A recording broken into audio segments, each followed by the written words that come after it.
Hi folks, hier ist wieder Mr. Hankey und zwar heute auf der Terrasse West Side of Vienna und ja,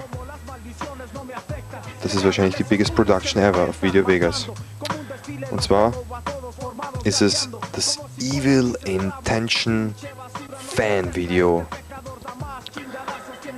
Der Titel wird es bekannt gegeben, wenn ihr das Video dann habt. Nicht kauft, nein. Habt. Muss man sehr vorsichtig sein mit dem Ausdruck kaufen. Mach heute ein wenig auf Al Pacino, denn wie gesagt, es ist wieder warm, ca. 28 Grad. Und ja, wo fangen wir an? Es ging mit dem Flugzeug nach England und das schauen wir uns jetzt alles an. Im Flieger, die Ankunft, dann auf jeden Fall werdet ihr meinen Freund Phil Norris kennenlernen. Ja, schaut euch mal diese Szenen an, alles okay. Straight. Bis später.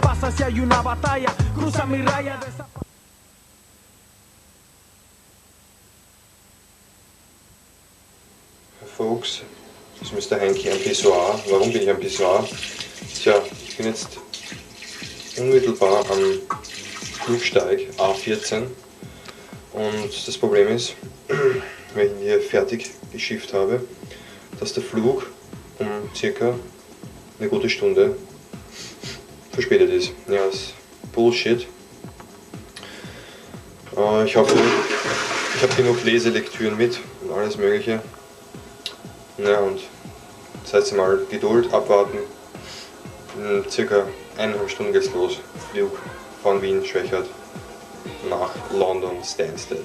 Stay tuned, all that and more coming up. Peace.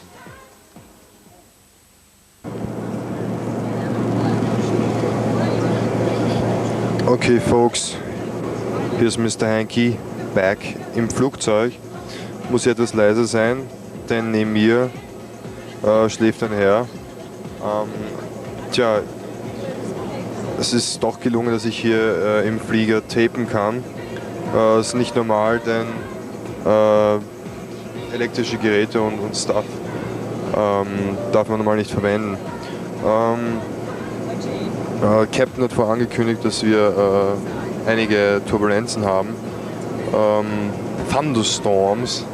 Und ja, kein Wunder, wir fliegen da jetzt circa, ich weiß nicht sagen, zwischen Frankfurt und Berlin irgendwo. Und da wundert es mich nicht, denn da ist ja bekanntlich der Navas Thunderstorm zu Hause. Vielleicht liegt es an dem. Tja, wie gesagt, ich werde mich immer so alle paar Stunden melden. Ich freue mich auf jeden Fall auf Phil Norris, den wir dann erwarten werden. Meinen Freund, meinen Kumpel. Was gibt es noch zu sagen? Ich grüße jetzt mal Frank Lilienthal von hier und Le Pou, ganz speziell sind mir meine speziellen Freunde. Auch Gary von der VWC. Ja, was hat es bis jetzt für Besonderheiten gegeben? Ja, der Flug hat circa 1,5 Stunden Verspätung gehabt. Ich weiß nicht, an was es gelegen ist. Ich glaube sogar, es waren die Thunderstorms. Ja, wie gesagt, zum Essen gibt es hier nichts in dem Flieger. Buzz Air hat nicht so einen Service wie Lauda oder Austrian Airlines. Ja, dafür ist der Flug um 1000 Schilling billiger. Sonst gibt es momentan keine besonderen Auffälligkeiten zu berichten. Gute Frauen gesehen im Flieger, okay. Aber da muss ich momentan auch vorsichtig sein. Okay, also wie gesagt, das war es hier live aus dem Flugzeug. Ich schwenke hier noch kurz herum, denn hier schläft neben mir ein Herr. Ja, ich will ihn nicht länger stören auf jeden Fall. Circa 20 bis 30 Minuten, dann werden wir in Stansted landen. Bis dann. People's Eyebrow. Children of all ages. Wir sind jetzt auf dem Weg hier vom Flieger in den Main Airport hier. Und we are moving right now. Prior to meeting our friend Phil Norris. Ich weiß nicht, wie er aussieht, Phil. Hope Ich hoffe, wir werden ihn irgendwie erkennen. Not sure who he is, where he is. Ob er auf uns wartet überhaupt nach dieser Verspätung oder ob er einfach drauf beschissen hat und mich nicht abholt. Das kann natürlich auch sein. Bullshit. Also zum Beispiel gar nicht kommt. Das könnte nicht möglich sein. Dass er zum Beispiel gar nicht erscheint. Ja, wir müssen jetzt hier mal Flughafen und mal sehen, was dazu sagt. Phil Norris. Tja, das ist so, 1,5 Stunden Verspätung, Bullshit. Area. We're seconds away vom Erscheinen oder Nicht-Erscheinen des Phil Norris. Wir sind hier exit. Folks, hier ist Mr. Hankey, ausgeschlafen. Ich bin hier in dem kleinen Zimmer von Phil Norris und habe gut geschlafen. Wir werden dann frühstücken gehen und Ihnen euch vorstellen, inklusive seinem kleinen Bruder vielleicht. Das ist nicht fixiert, ich könnte mal das Zimmer zeigen. Classic. Hier sind die Bilder von Buffy the Vampire Slayer. Sehr beliebte Serie.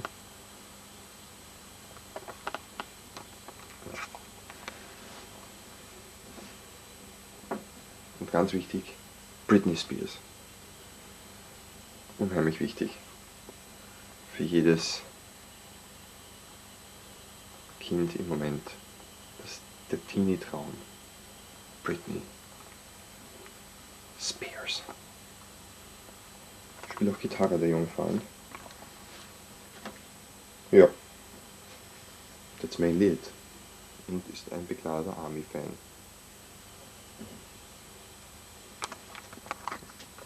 Tja. Cooles Zimmer. Be back. Beim Frühstück dann.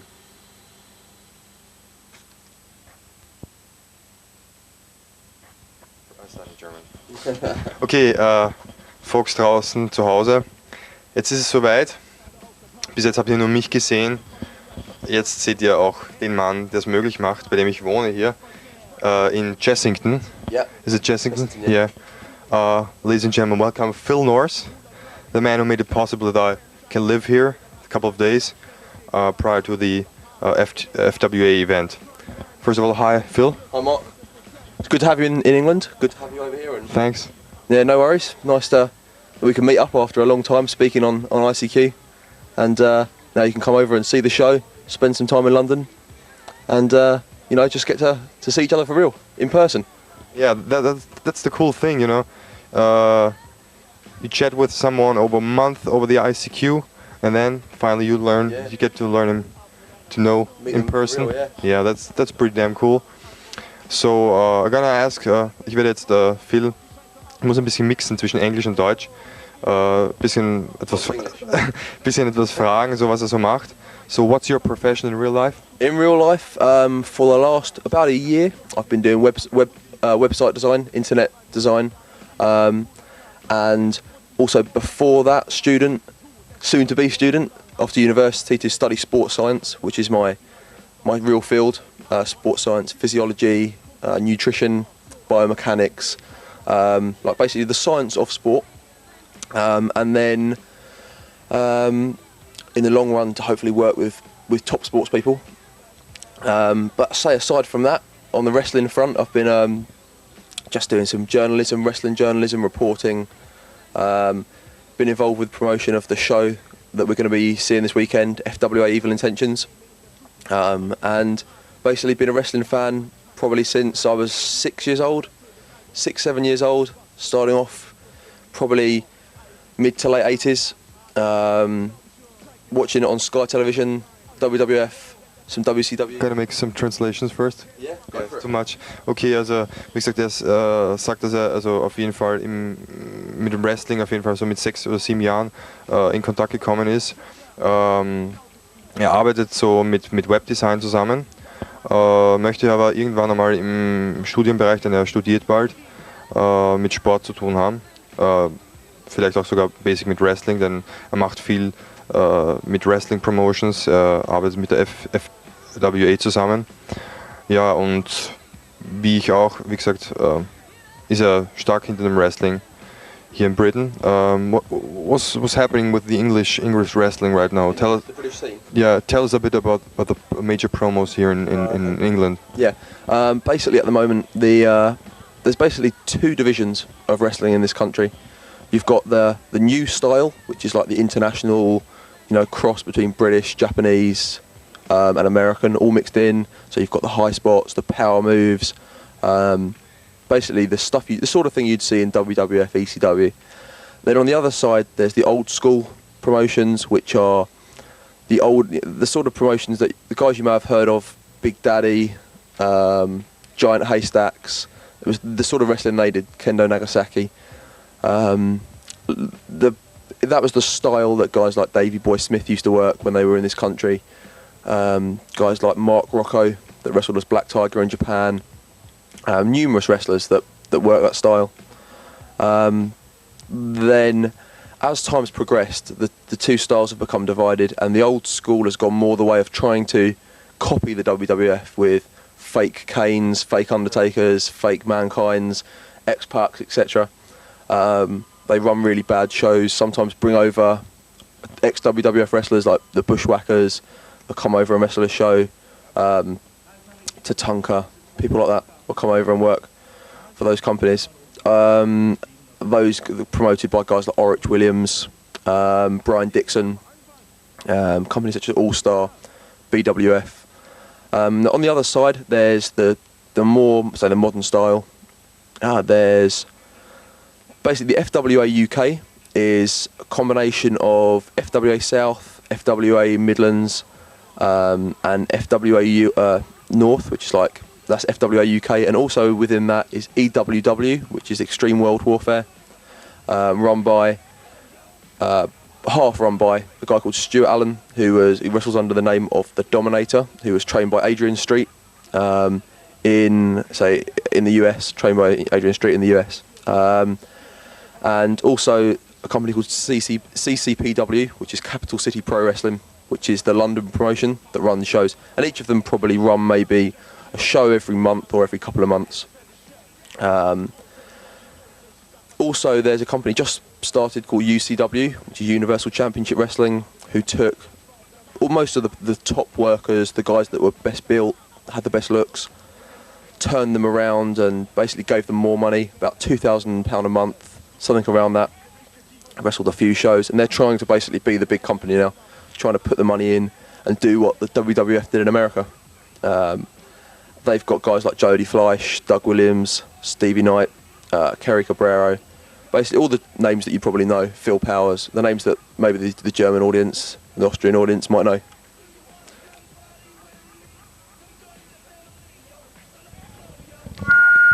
Ja, Boys and Girls, ich muss hier kurz eine Translation machen, das gehört dazu.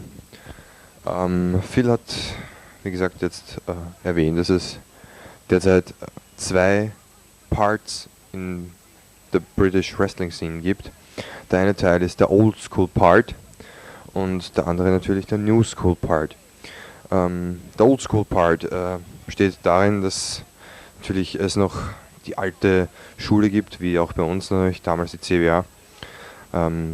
Guys like Big Daddy oder Giant Haystacks, die repräsentieren den Old Style. Auch Orich Williams mit seiner Promotion geht den alten Stil nach. Er hat Leute wie zum Beispiel einen Fake Undertaker, einen Fake Kane oder einen Fake X-Pac. Dann holen sie auch Leute wie die Bushwhackers rüber und Tatanka. Wie gesagt, das ist der Teil der alten Schule. Und dann gibt es die New Schule, die New School of Britain's Wrestling. Und da gehören zum Beispiel dazu die FWA, die EWW und Capital City Wrestling of London Promotion. Wie gesagt, da sind hauptsächlich junge Leute dabei, Rookies, aber auch natürlich erfahrene Leute, wie zum Beispiel auch schon der Dominator, Stu Allen, der mit Adrian Street trainiert hat. Tja, und Phil hat sicher noch einiges zu sagen und das hören wir uns mal an. There's also hammerlock, which is Is this more the traditional style of wrestling, or is it more so in the middle of it? the hammerlock do run angles. It's kind of in the middle, really. Their style will comprise old school, new school. They brought over guys like Chris Chavis, but they're also affiliated to the NWA. They're the British NWA branch. Their number one wrestler is Gary Steele, who beat Agawa for the NWA title and held it for a couple of months, and then lost it back to Agawa again. That company has had some limited television coverage in the UK, which is, to have any television coverage here is a big deal to get on TV. And the NWA UK Hammerlock, they get the biggest crowds at the moment. They sell out maybe 1,000, 1,500 people in a crowd, and they run a lot of shows. And a lot of people don't like them as a company, but they're probably at the moment the most successful. But I say UCW have got the money, so they're probably at the moment looking to become the biggest. And they say their next show is going to be in a place called the Coventry Sky Dome, which is a 5,000 capacity, and they're looking to sell 5,000 tickets for that. And if they can do it, then they'll be on their way to becoming the biggest company. Okay. Hier, Mr. Hankey is back. Mit kurzen Translation für alle, die der englischen Sprache natürlich nicht so mächtig sind. Phil hat jetzt gesprochen über die derzeit größten Promos hier in England. Das ist Hammerlock Wrestling. Ein Part also der NWA, der British NWA. Und sie haben auch schon Leute wie zum Beispiel Chris Chavis unter Vertrag gehabt. Tatanka natürlich. Und sie haben auch die meisten Zuschauer und sind auch, wie gesagt, wirklich die derzeit Nummer 1 in England. Die Liga, die mit dem meisten Geld ist die UCW.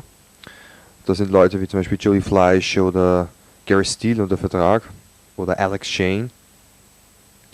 Und wie gesagt, das sind jetzt die beiden Top-Promos, UCW und Hammerlock Wrestling. So, und wir hören jetzt wieder zu, was Phil bzw. myself zu sagen hat.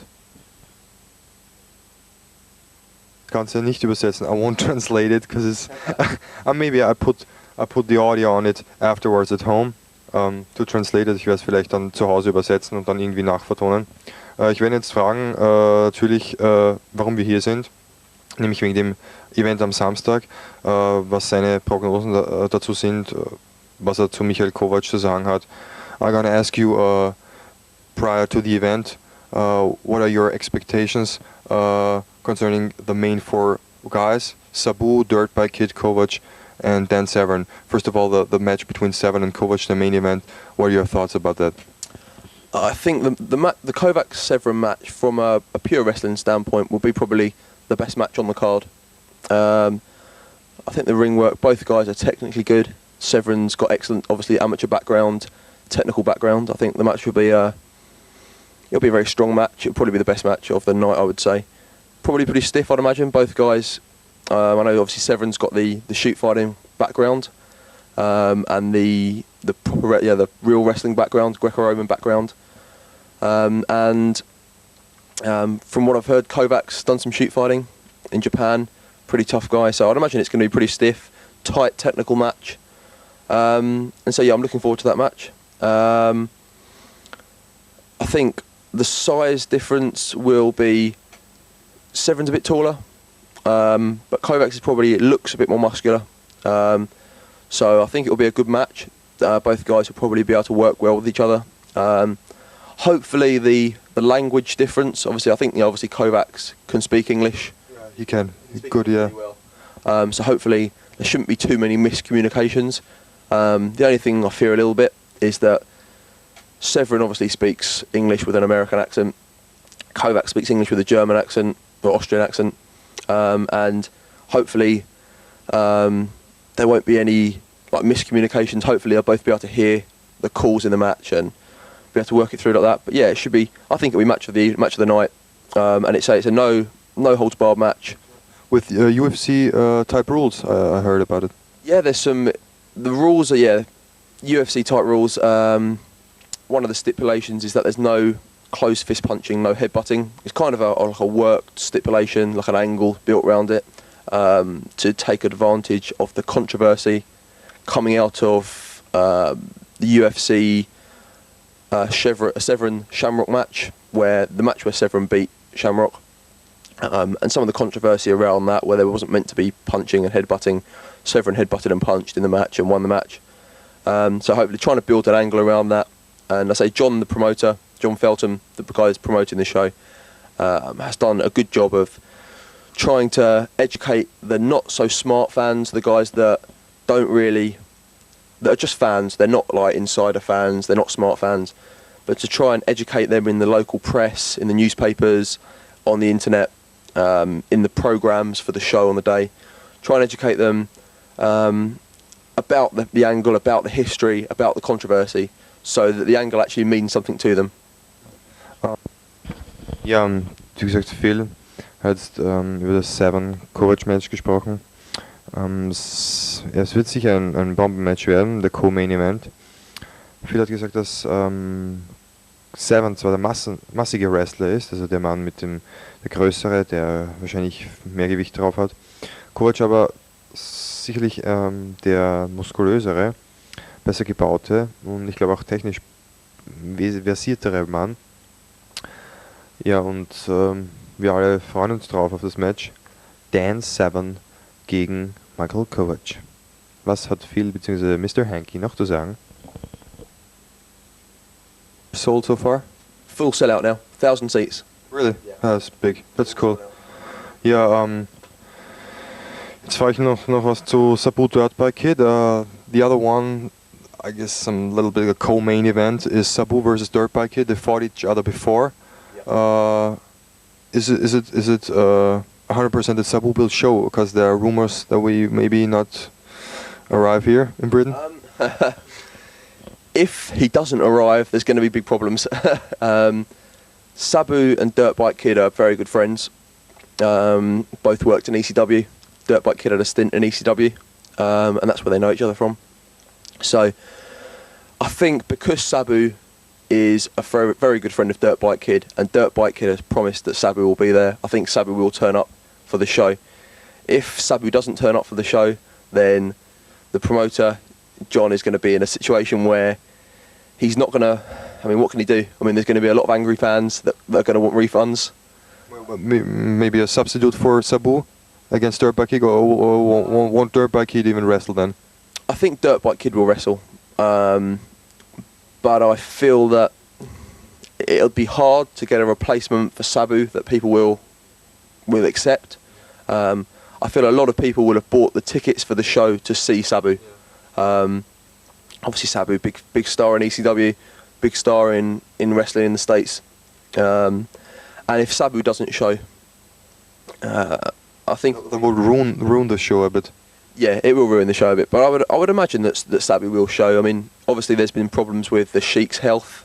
Sheik is obviously Sabu's uncle, and Sabu has been no-showing a lot of independent shows in the US. But yeah, also in the match, the XPW title, there's rumours that it'll be on the line in the Dirtbike Kid match. So the match will be for that title. Probably. We're not guaranteed yet, but that's the rumours we've heard. There were also rumours that Ron Black, the owner of XPW, might actually turn up at the show, but I think they're probably false rumours. But yeah, there have been rumours to that effect. Go on, yeah. Translated.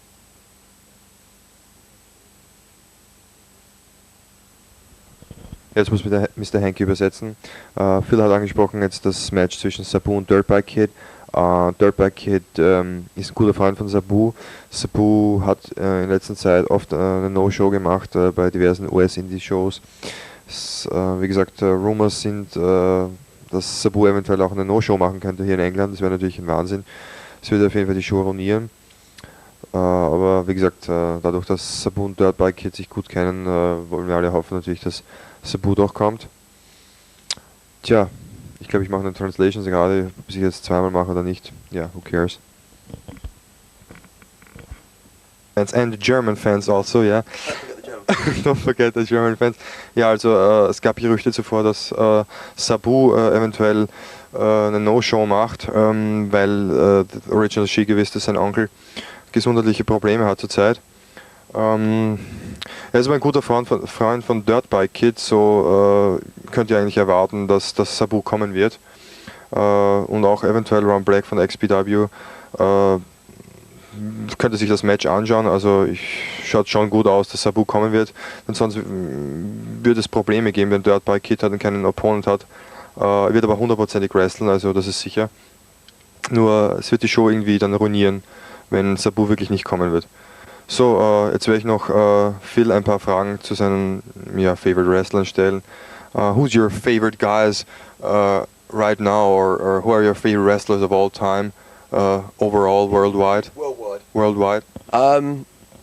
From a mark standpoint, just for a mark out standpoint, probably Billy Gunn. As a character, makes me laugh.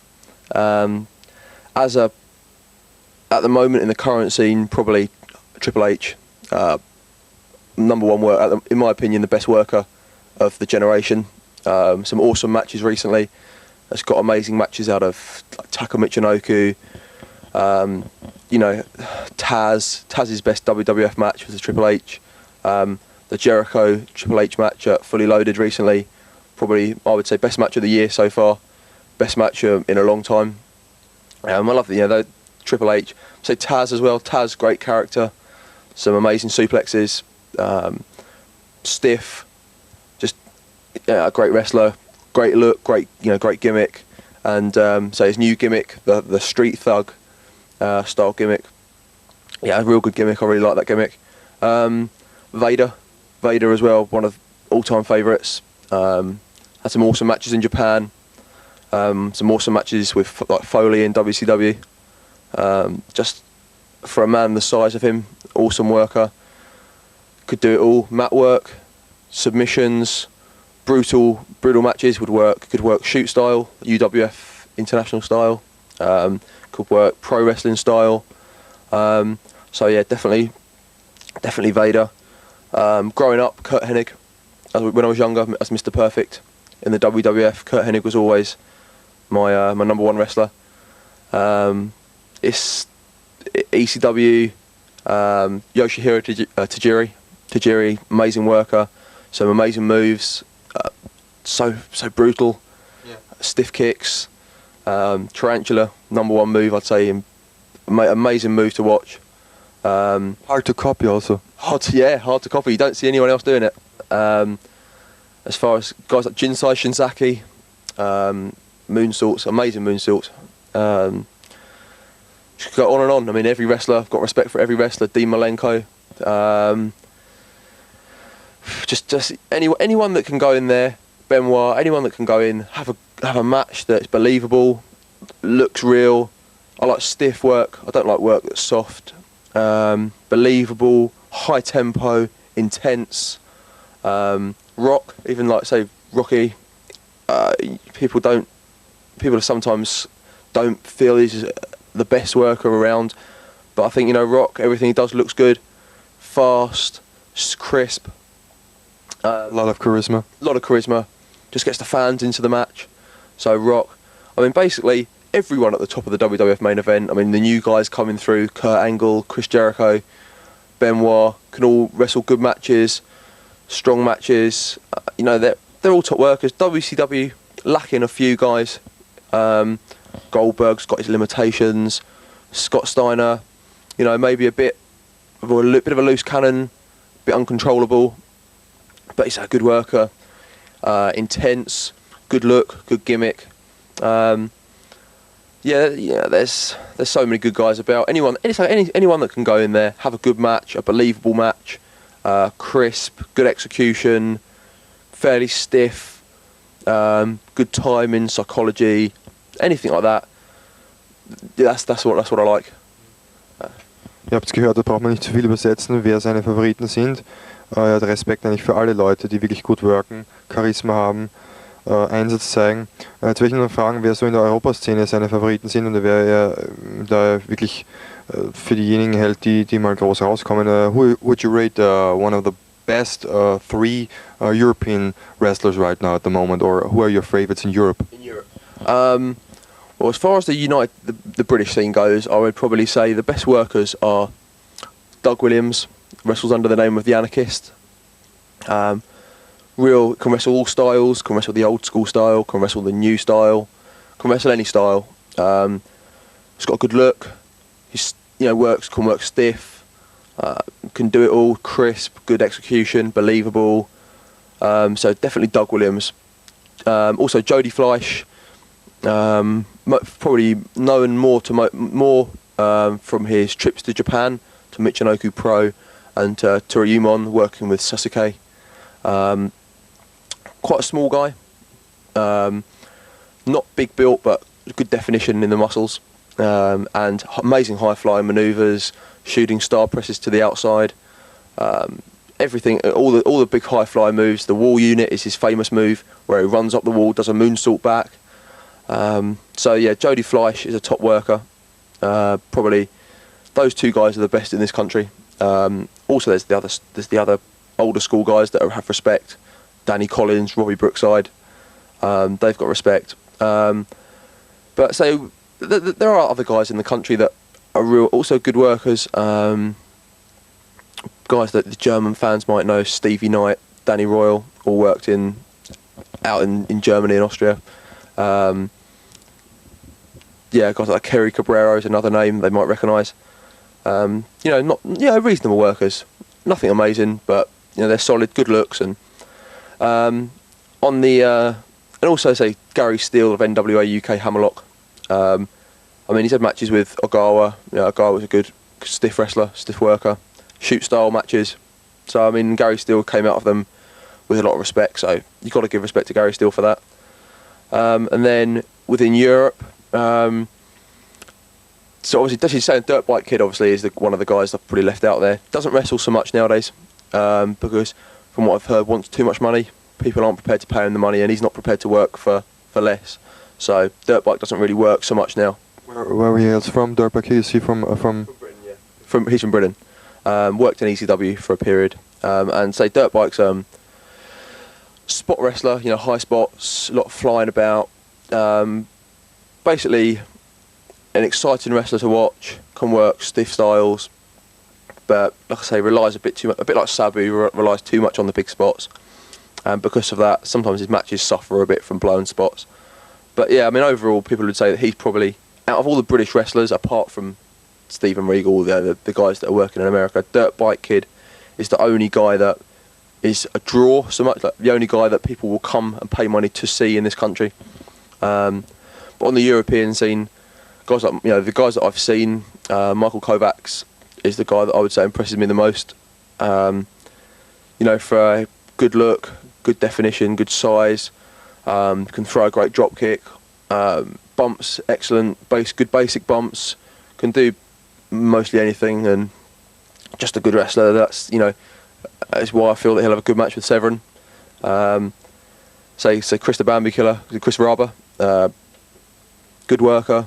Obviously young, got a lot of potential. Some things to work on, but as time develops and he'll improve more and more. Can work stiff style. Just a good worker, good potential, good looker, and obviously a lot of future for him. Apart from that, there are other guys, Leon Martinez, that I've seen from videos that you sent me. Don't forget Ulf Hermann. The German fans are already angry, not mentioning Ulf Hermann and the other. Es gibt natürlich ein paar Deutsche, aber wie gesagt, Phil kennt natürlich unsere österreichischen Leute besser. Because I sent him some tapes. Yeah. Guys like Kovac, Bambi Killer, and Martinez far more better than Ulf Hermann, but we have to mention Ulf also. Ulf, I haven't seen as much of Ulf's work, and seen a bit in ECW. To a degree, but I haven't really seen him work when he matches. But from what I've heard, good worker, big guy, good look. Probably a bit of a surprise that he hasn't been picked up by one of the big two. But yeah, can't forget Ulf. And don't forget Alex Wright. Alex Wright, who can forget Berlin? the main man. What can you say? A man that's been lumbered with terrible gimmicks. Yeah. Just dancing Alex Wright, and Then he was just Alex Wright with no gimmick, boring gimmick. Then he got Berlin. That's just, what can you say? I mean, poor guy. Yeah. Good money, but probably on good money. But I mean, not good worker as well. Good wrestler. Just a shame we got such bad gimmicks. Alex Wright hat scheiß Gimmicks, das ist klar. Berlin, dann sein Disco-Dance-Gimmick, was er da gehabt hat. Ja, shitty Gimmicks. Ja, hier kommen wir mal zu einem Ende. Wir kommen sowieso später wieder. We'll be back soon. Yeah. Right now we have to end our exclusive debut interview with Phil Norris. Okay, thanks buddy for this exclusive interview. Thanks very much, Mark. Thanks a lot. Good to speak to all the fans soon, and hopefully we'll do some more footage before the show, but obviously some backstage footage at the show, and hopefully be a bit of an insight into the show itself. Okay. So, thanks very much. Thanks, Prep Town Babies. Das ist das ganze Footage rund um den Flug bis hin zum Treffen mit Phil Norris. Dann haben wir ein exklusives Interview mit Phil gemacht. Ja, wie gesagt, draußen ist es schon dunkel, ich bin jetzt in der japanischen Küche. Und jetzt geht's dann weiter. Wir waren dann in der Stadt, waren in ein paar Pubs, ein bisschen London gefilmt. Wir waren in Camden Town, da gibt's auch jetzt Footage. Ja, und dann angekommen in Halifax ging's dann zum One and Only Promoter, der es möglich macht, John Feldheim. Da gab es dann ein paar Interviews mit Wrestling-Fans. Kovac war da.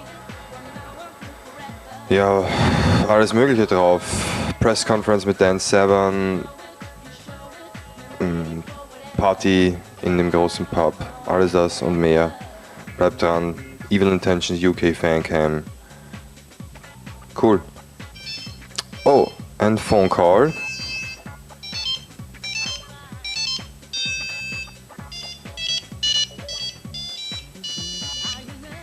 Yeah, hello. Oh, hi Phil, how are you doing, man? Yeah. Oh, great, man. Great you calling in. Man, I'm just doing the video. Yeah. Putting the whole shit together right now. Oh, yeah. Gonna send it out to you probably on Wednesday or Thursday, yeah. How you doing, man? Alright. Yeah. Alright. Oh, you're going to Florida. That's nice. Yeah. Really hot there. Okay. Well then. Alright. See ya, buddy. Alright, Phil. Have a good trip. Das war mein Buddy Phil Norris, der mich gerade angerufen hat. Er fliegt heute nach Florida, kommt erst in ein paar Wochen wieder zurück. Freut sich schon auf das Tape.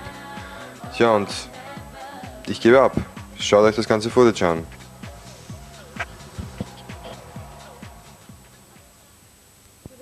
Market here in Camden Town. See it here.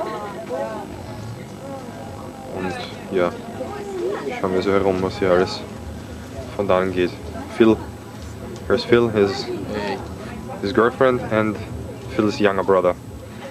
Just checking out this stuff here. Checking out his wallet if he has enough money to buy something here.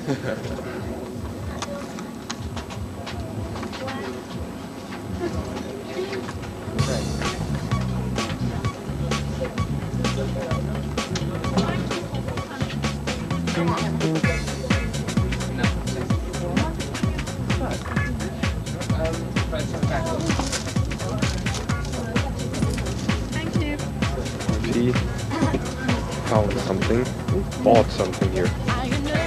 Be back in a minute. Where is our wear? Yeah, pretty damn cool. Yeah, sure.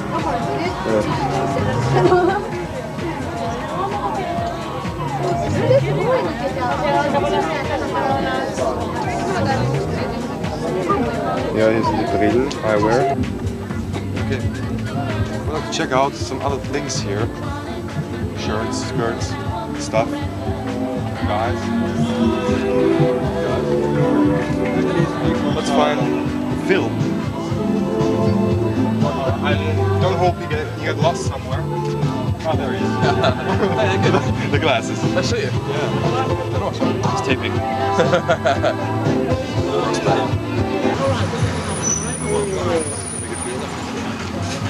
Camden Town here. Camden Town ist ein sehr bekanntes Viertel in London, und zwar bekannt für seine Geschäfte. Ich mache nicht umsonst hier Werbung für England, für London. Das gehört einfach dazu. Österreicher sind ja in einer gewissen Weise auf einer Image-Tour hier in Europa. The Austrians, in a certain way, are on an image tour here in Europe because of the political situation concerning your Al-Qaeda and stuff. Therefore, I show our folks Camden Town. Okay. Okay, hier sind sie einige. Oh, schauen Sie sich diese Clothes an. This is also for men? Yeah, all for men. Very.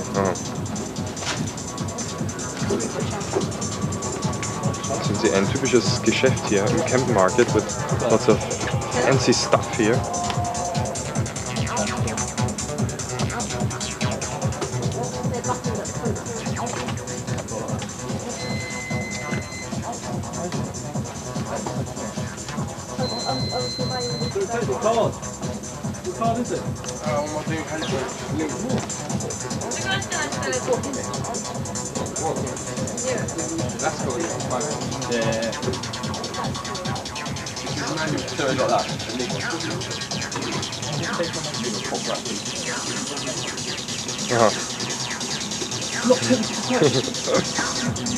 Not tempted to take something back from. She likes shaping, but that's. Oh, it's too dark now. Okay. You know you want to buy some. Yeah.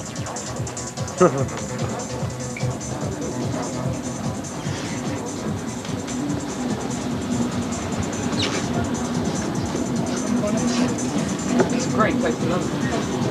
Achten Sie diesen äußerst klein gewachsenen Menschen. Diesen Menschen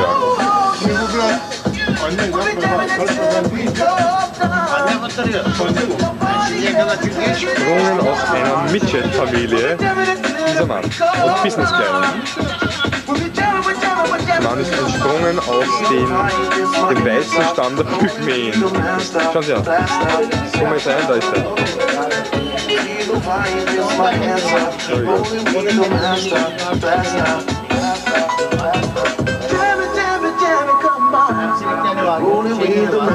Wir moven schon wieder raus aus diesem Shop. Enough, there's enough for this picture. It is too cool.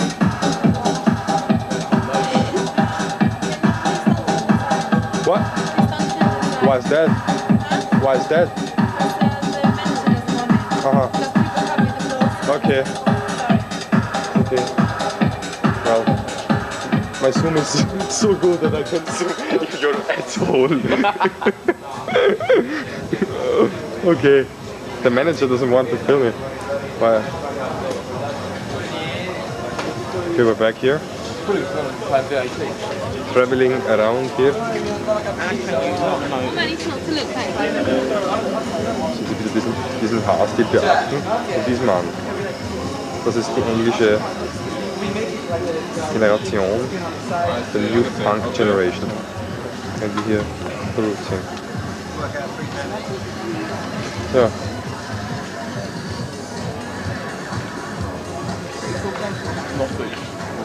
Das schauen Sie an. Look at her. Oh mein Gott. Das ist... She's what we call cut. The next very nice. Cool top. Cool top, yeah. It's like Bambi Killer had this one. Really? Yeah. It's like Good, Jeff yeah. Hardy. Really?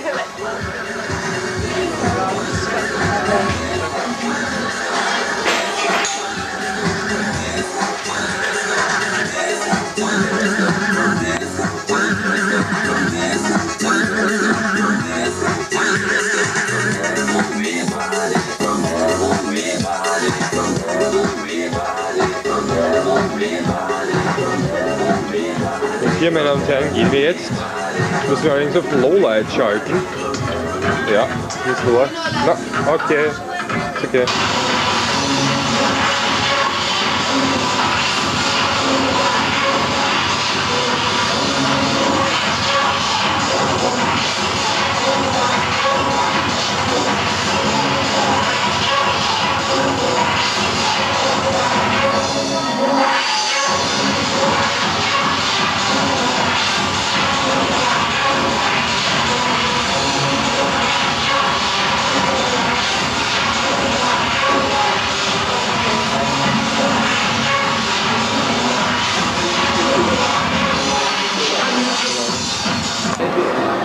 mal das Trocadero Circus.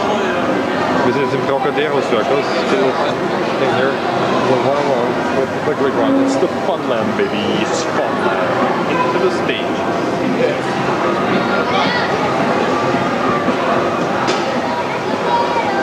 It's usually Sega World. Trocadero Circus, where you can eat something, where you can play.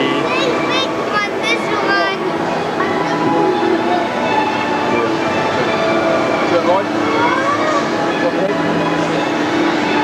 Drop down. Ah, yeah. Like in Vegas, the stretch is that hard.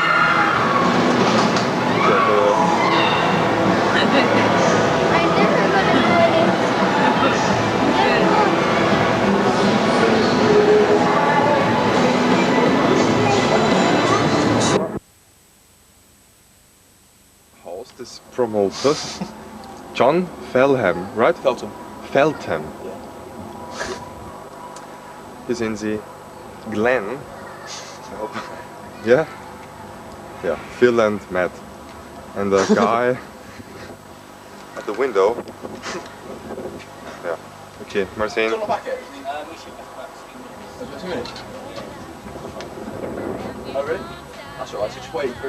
Wir warten hier noch. Uns wird noch nicht Einlass gewährt hier. Warum, weiß ich nicht. Oh, jetzt doch. Jetzt kommen wir rein. Vielleicht wird uns gleich Michael Kovac überraschen. Mit irgendeinem... Hi. Nein.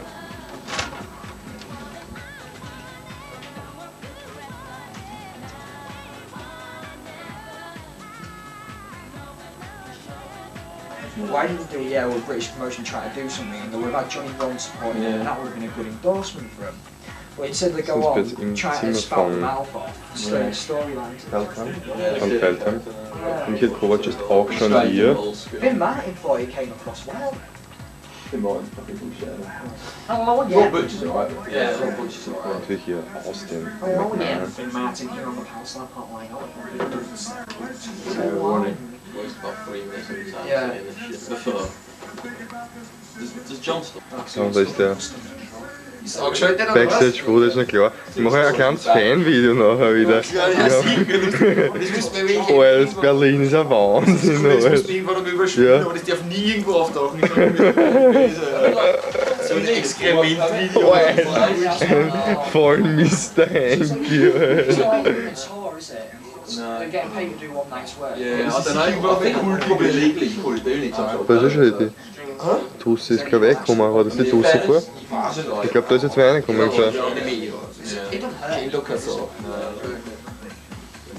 Ja, das ist John Feltham. John und seine Freundin. John Feltham.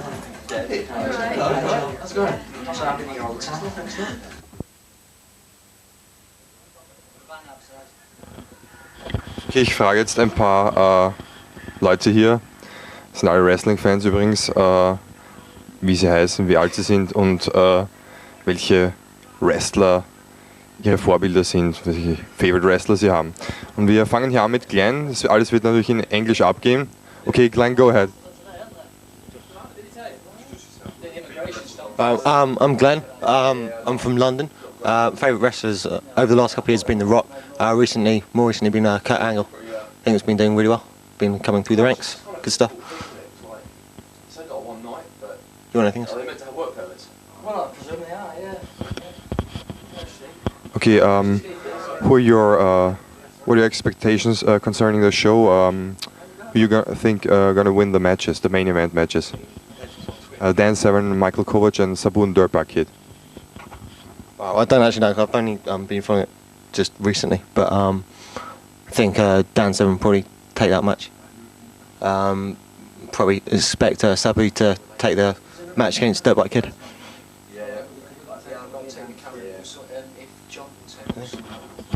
Thanks, Glenn. Let's move to the next one, and it's Phil's little brother, Matthew.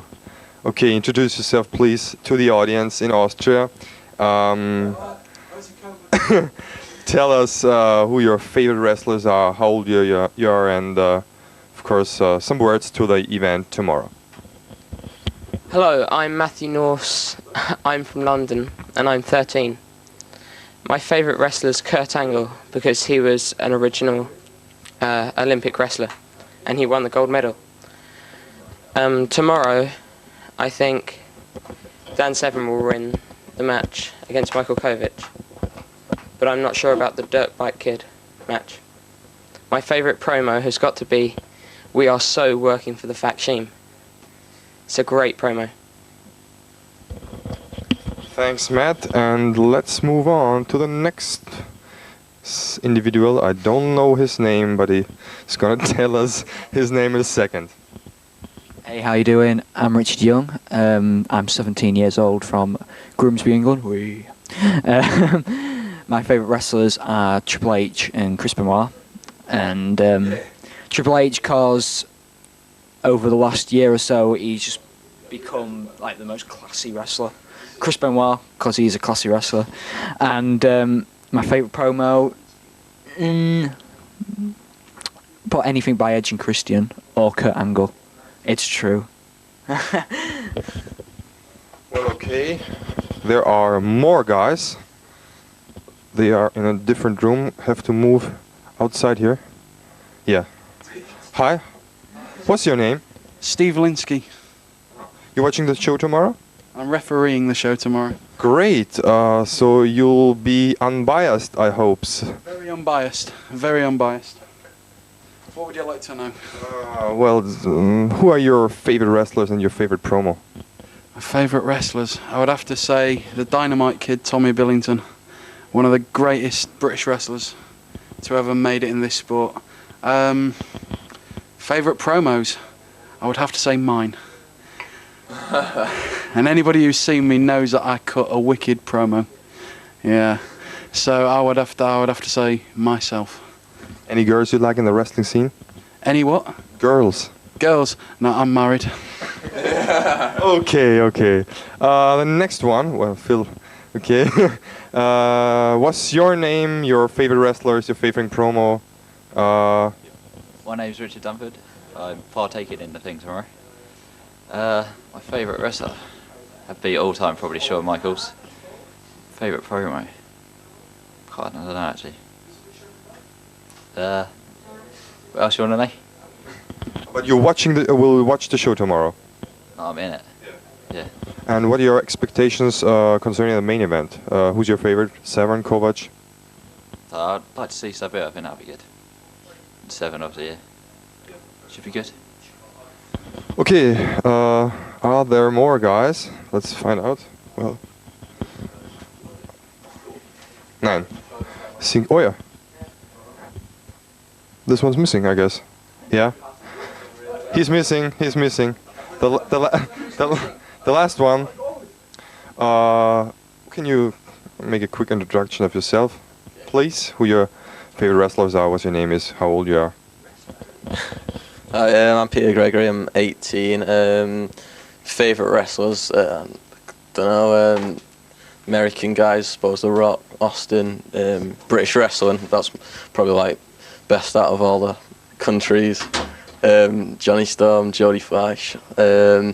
That's basically it, really. Johnny Storm, the Wonder Kid. Okay, that's it for now, and we'll be back.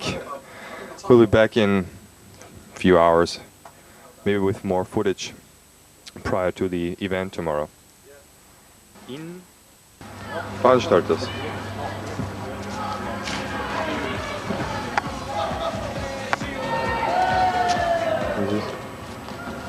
Sports activities here. Once away from the big scene. Das ist die Halle, wo die Veranstaltung stattfindet.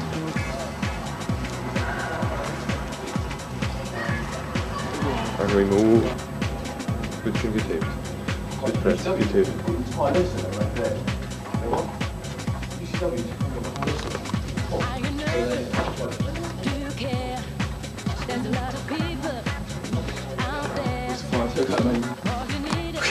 Wrong way. Wrong way.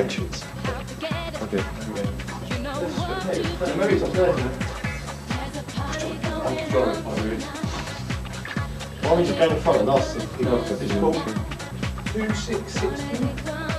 Gleich vor der Pressekonferenz und hier sehen Sie, meine Damen und Herren, eine englische Version von Red Rooster. Terry Taylor wird hier praktisch wieder dargestellt, und zwar in seinem alten Gimmick damals. Reinkarnation des Red Roosters. Terence Taylor. Während wir hier die schöne Gegend von Halifax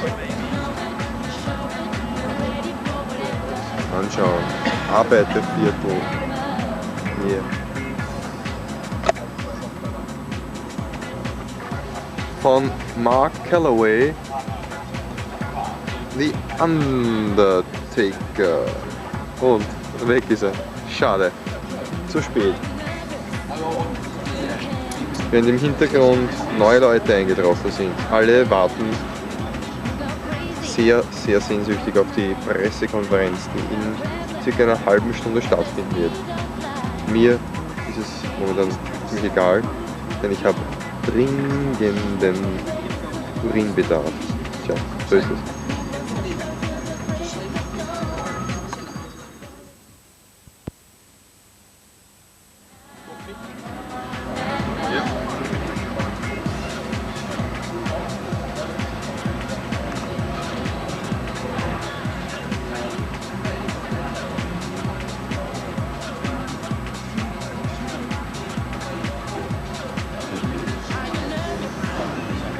Trifft der Ring ein.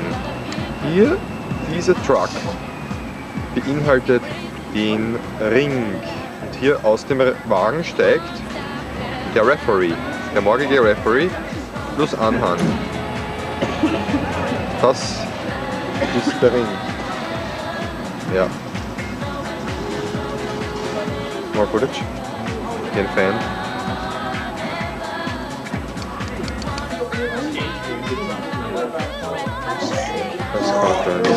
Prior, what a picture. This is how I got married. Lines like that. I just love it. Was that, which one of the 3 shows in your room? You're just peeved because you haven't got to see me actually. I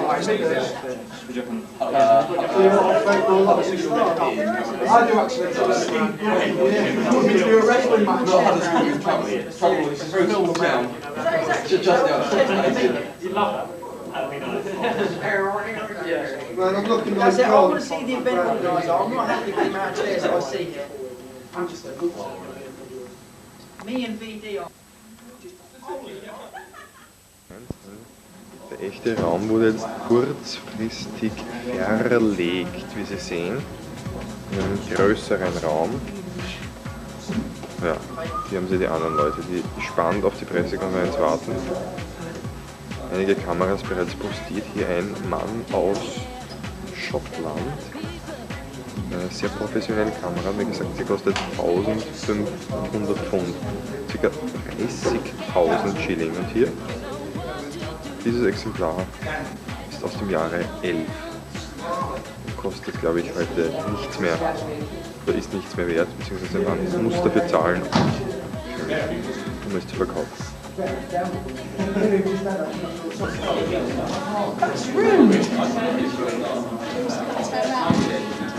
Now that's good angle.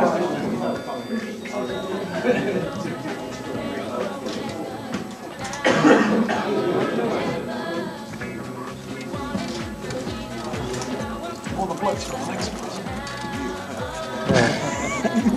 If you order the video, I give you my email address. Thank you very much. I'm on the email, yes. You can get the app. Are you gonna, will you send me one over? I'll give you my email address? Sure. Sure, man. So, jetzt ist die Pressekonferenz ziemlich gefüllt hier der Raum. Dauert nur mehr wenig. John Feltham kommt jetzt mit, meine Damen und Herren, The Beast, Dan Severn, enters the ring. Dan Severn.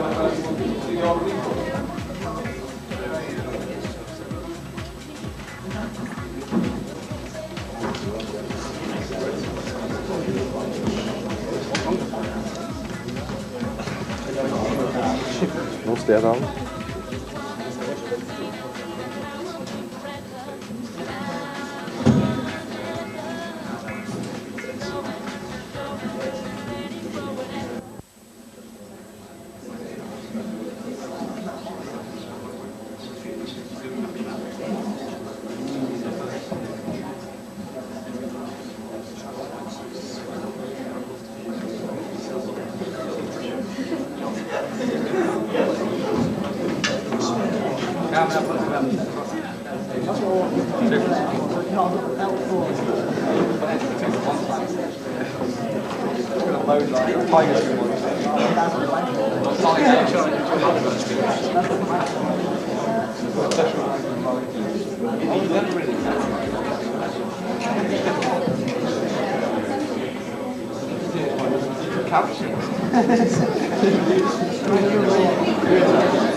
Take a look at these belts, the UFC belt.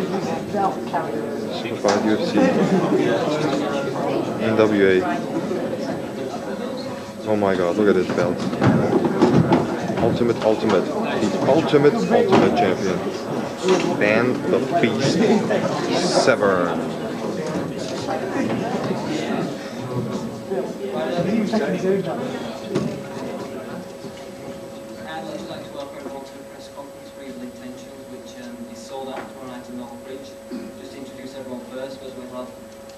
Kovac from Germany, and we have Victoria Montfort, who will be in her managerial services on the line tomorrow with a Brown anti-down pole match. We have female shoot fighting champion Becky Levi, and Dan the Beast Severn, who has brought all his various championship belts, the 3-time UFC champion. So first of all, I'll hand it over to Victoria Montfort, who has bits to say. I'm sure the other people will as well. Just pass it around, and we'll open up to you. Right, thank you. Well, you all know who I am, Victoria Montfort, and I'd just like to say how excited I am about putting my bra and panties on the line tomorrow night. And I can tell you, you don't want to miss that match, because when my services are on the line, it is going to be shit hot. Any questions? I'd like to be addressed as Miss V. de Montfort. Okay? We'll move on to the question in a second. Mike, anything to say? Yeah, the first thing I have to say is nobody wants the bra and the panties. Gladly take them, thank you very much. And yeah, it's a big card coming up tomorrow. And I'm here for the second time in England. Last time I've been here, faced somebody with an angle from over 10, took him to the limits. Now a new challenge is awaiting. Another big name, Dan the Beast Severn. Yeah, I'm really looking forward, but the thing is, I've got nothing to lose. I'm the underdog. Everybody knows Dan Severn. Nobody knows me, except a few. And it will be more people to know my name in the future.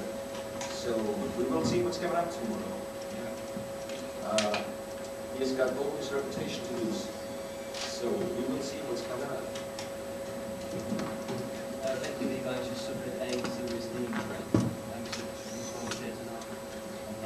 Yeah, I've been out of training for 5 months, and I had knee surgery done 2 months ago, and it did not work out the way we were planning. And so I won't be competing in any type of a wrestling type situation or fighting type situation in this event, but I will be cornering Dan and involving myself with him in preparation for his match against Mike. Take this opportunity to say it's great to be here in the United Kingdom. I mean, I've been here once before and doing my amateur wrestling days. I'm here on kind of a new format. You know, tomorrow night taking place, shoot fight event. I don't know if it's going to be quite as exciting as Miss V here losing her bra and panties there, but you know, it should be just exciting nevertheless.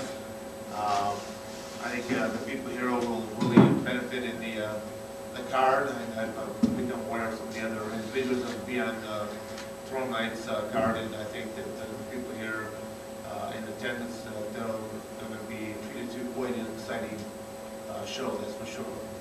Probably the easiest thing, I don't mean to take over your duties right here, but I think we open it for like just open questions and answers that we might get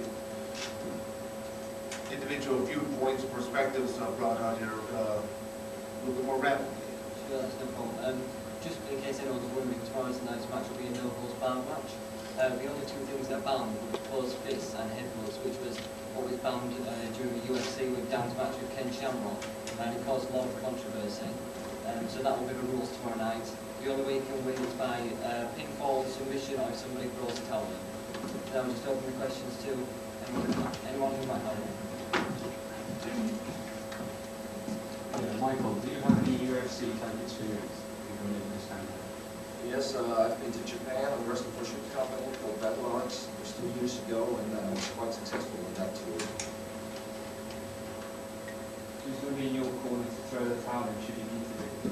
I don't need nobody to throw the towel because I'm doing to him. Okay. But if he's weak, there's nothing else to do. She could say, I don't mind. Yeah, Dan. Just wondering, Michael's a credible opponent and all, but just wondering which you're more concerned with, going in the ring against Michael here or going in against the general public during the seminar? Which is going to be a great challenge. I mean, no, you'd be surprised. If anyone checks out like my website there, I stay pretty incredibly busy on almost every weekend between doing seminars, speaking engagements, appearances, public speaking, fighting.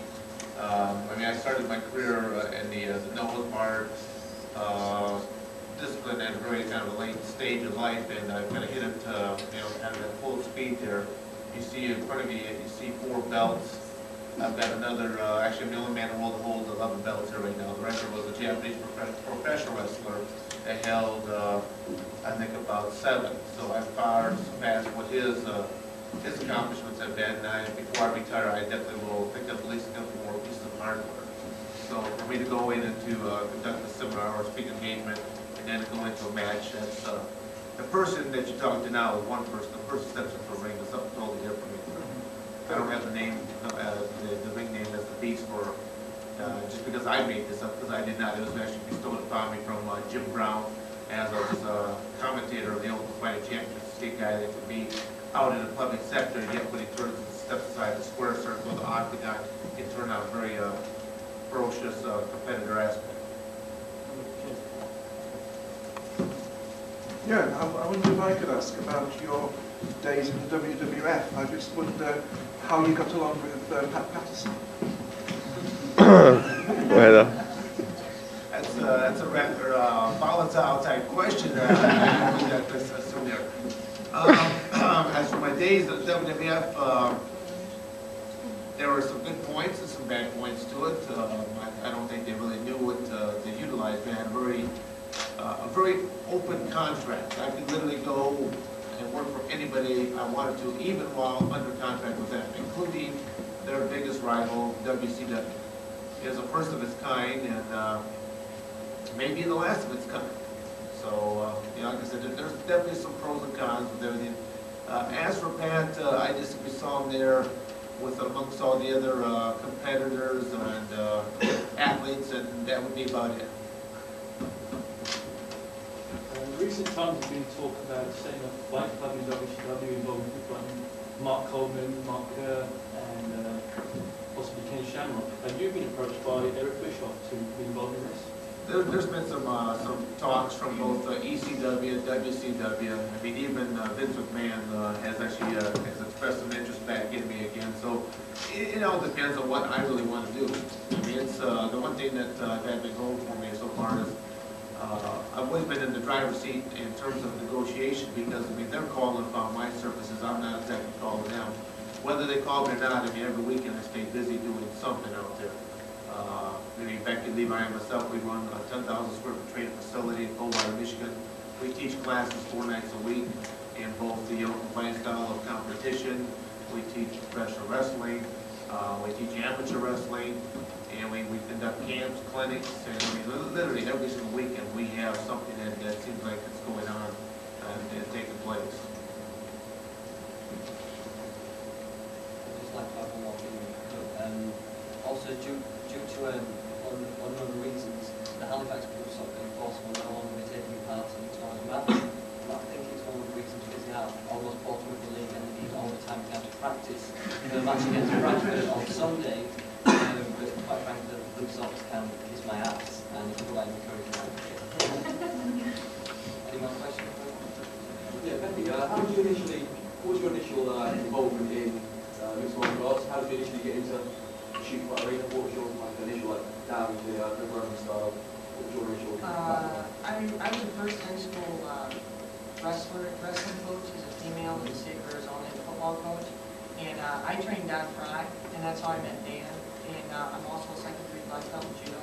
So I had a great contact background. Once I met Dan, he got me involved in the sport. And then once Don Fry finished his fighting career and went into professional wrestling, I began running. So, and then 2 years ago, I gave up my teaching and coaching at the high school level and started working with Dan, promoting shows and training fighters and so on and so forth. Dan, what was it like to work along Glenn Park? Say again, what was it like to work with Glenn Park? We had some interesting background when I first met Owen up at the WWF. As you go to new places, you meet different wrestlers for the first time.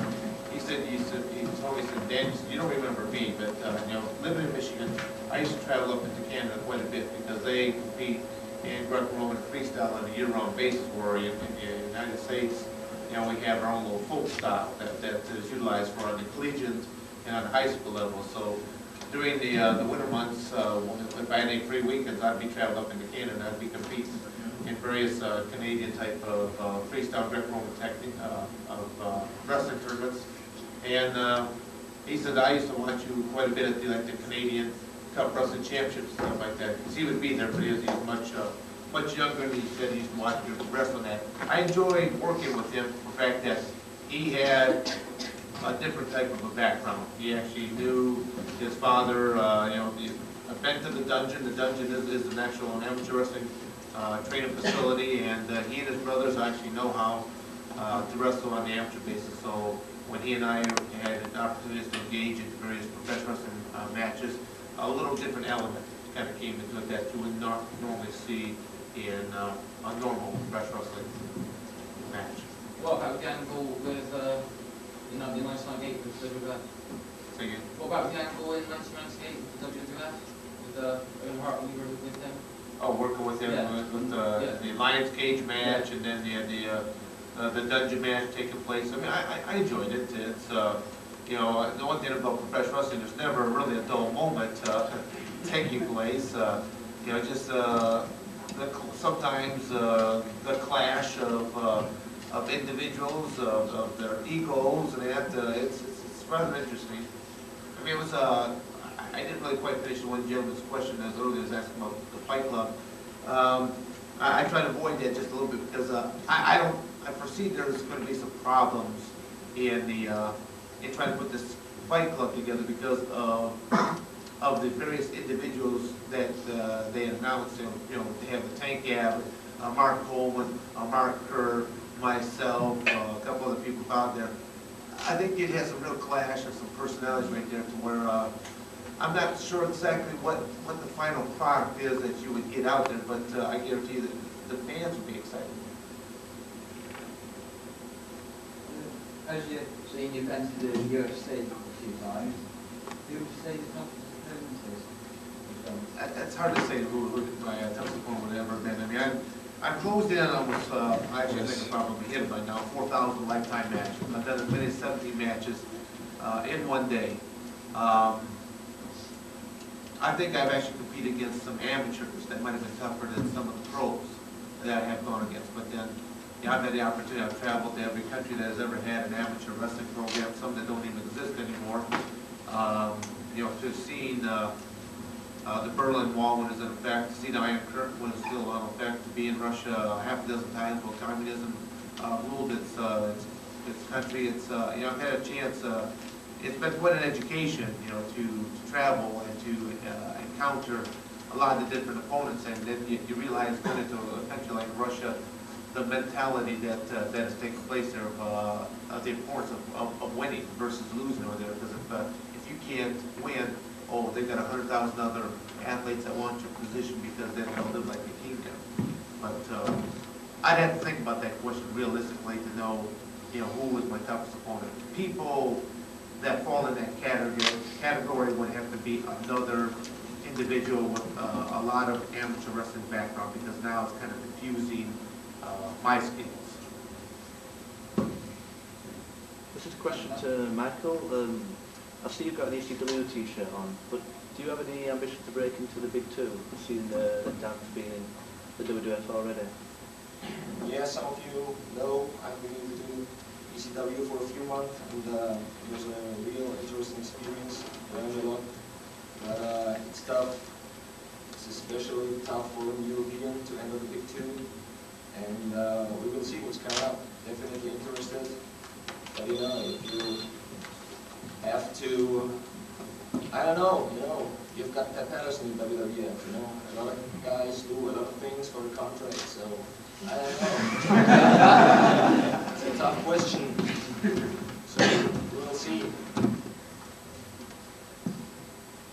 Yeah, I'm responsible for video marketing beyond the mat. I was wondering, any of the panel, A, have you heard of it, and B, do you think it's a good thing for wrestling in the UK and awareness? Very last lines beyond the mat. Yeah, I've seen the film and I just think it's fantastic. It gives you an insight into wrestling that you've never seen before. Behind the curtain, before people go out to the ring, you get to see what you're being told, how to shoot promos. You get to see Terry Funk, and he follows three superstars really. He follows Mick Foley, Terry Funk, and Nate Roberts, and it just shows the roller coaster ride of emotions, and it's just a fantastic film. If you're a wrestling fan, even if you're a non-wrestling fan and you think that this is fake and these guys never get injured, I would recommend just go and see this film, because it just shows what they have to go through to be in the position that they are. And I believe it's released on home video on September 18th.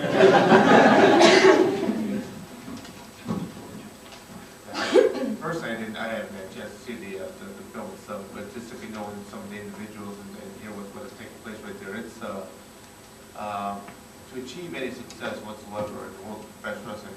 You'd be surprised how many hundreds of thousands of athletes are out there on a worldwide basis, all vying for. When you look between WWF, WCW, and ECW, those are the three that are on the major networks out there still. There's not that many slots that are open. So when you look at the hundreds of thousands of athletes that are out there vying for those positions, it takes a bit of luck, a lot of hard work to go into play right there. I've had some people that come in one night, they'll take their first professional wrestling class, and then literally they will walk out that door never to come back again, because it's just, they'll use the exact statement that John said earlier. I thought this stuff was fake. I said, how are you going to fake a body slam, a chair shot, a clothesline? I said, if you're taking physical impact out there, there's no way of buffering anything of this nature. So it's, even in my own situation, when I first started to train professional wrestling techniques and that, I really didn't want anyone to know that. I actually went to an entirely different state, and people really didn't know as I was trained in the first place, because as a true amateur, I kind of looked down upon it. But after training with it, definitely a new gain respect for professional wrestling that's taking place. Granted, with anything, you have good athletes and you have bad athletes, whether it be watching a football match or by watching a professional wrestling match. Now, when you broke into UFC and UFC 4, obviously a lot of people didn't feel that the Greco-Roman background could cut it with mixed martial arts, jiu-jitsu guys, and you went through the first two guys in the tournament, and then faced Boyce Gracie in the final. After you dominated Boyce Gracie probably more than anyone else had ever dominated Boyce Gracie. I think the Boyce Gracie was a legend at the time. How did you feel to have gone such a long time with him in the final match, and then have almost been caught out with blue in the choke, and then having lost the match? How did that impact you? Was it an experience that you learned from?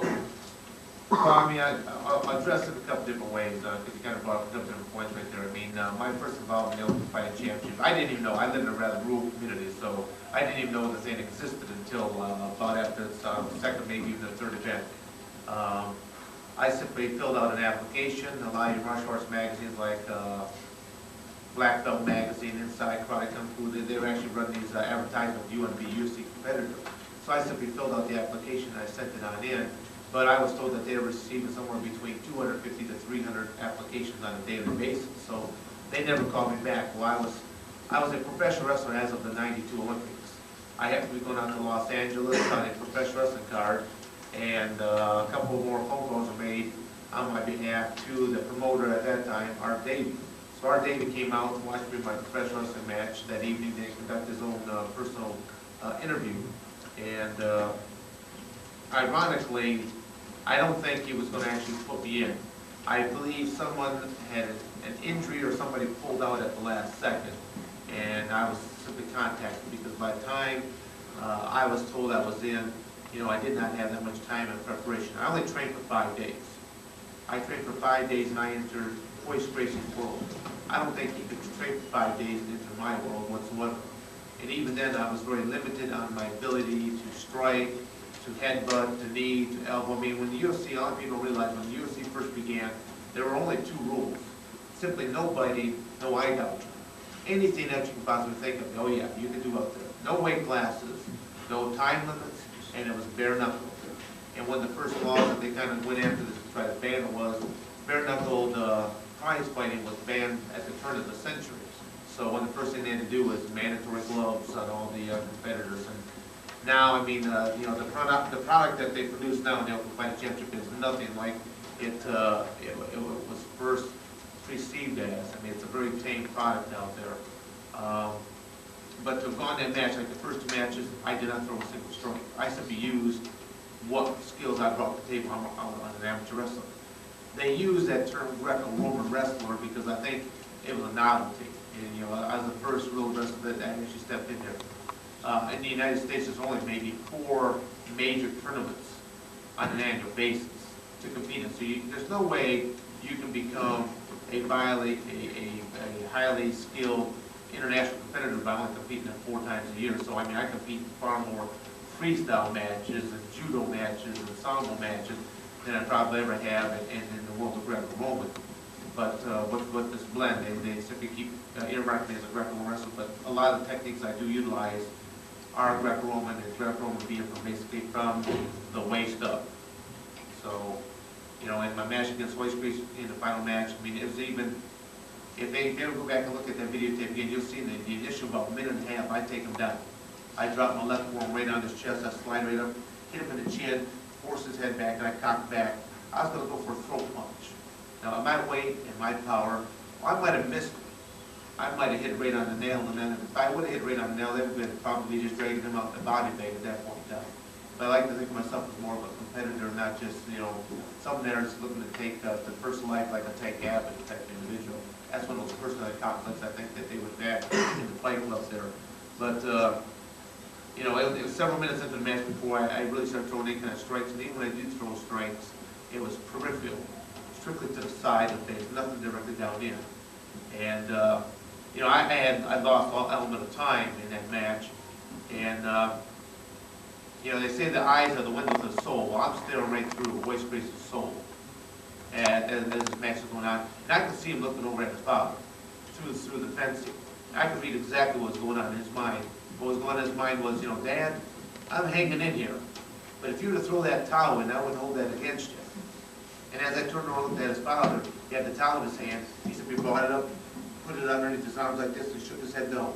He'd rather I would have killed this kid than for Gracie Jiu-Jitsu to have had suffered a loss that night.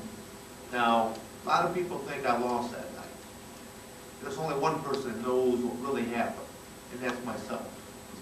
Yeah, I tapped out, but did I tap out because I lost, or did I tap out because I was struggling more with my own consciousness than I was with an opponent? Do you not feel that if Hoist was in the same position above you, that you don't think he would have thrown a punch? He would have struck the he definitely would have. But what you gotta understand is, you gotta look at what is his training, what is his background. I walked in there with 26 years of rules, 26 years of regulation, sportsmanlike conduct, to throw a punch, to throw a head, to throw a knee. None of that stuff was in my repertoire. But from UFC 4 to UFC 5, that's when the beast was born. I train to headbutt. I train to knee. I mean, how, for example, anyone here, has anyone here ever seen a videotape or an instructional manual as to how to throw a headbutt? I doubt it, because there's none out there. What's that? You've got Jeff Thompson writes a book about exactly things like that. Like that? Oh, how does it? Okay, so I've not had the luxury of seeing something like that. Yet in one of my matches against Oleg Tatar Cologne, I threw over 300 headbutts. So made the fact that within 10, 15 minutes after the match, they had to take him to the hospital to have a CAT scan because his skull swelled up so much. You don't see a mark on me. But then I practiced. I've had 20, 20, and 48 hours. A couple television networks have come out to my training facility to shoot some of the footage out there. And after they shot, they said, we don't even want to air this stuff. It should be used for either law enforcement or military type purposes. I'm a very creative person the way I work out. And my three most reliable workout partners are a throwing dummy, a hanging dummy, and my wall-mounted dummy. You know, they're always on time, and they never complain.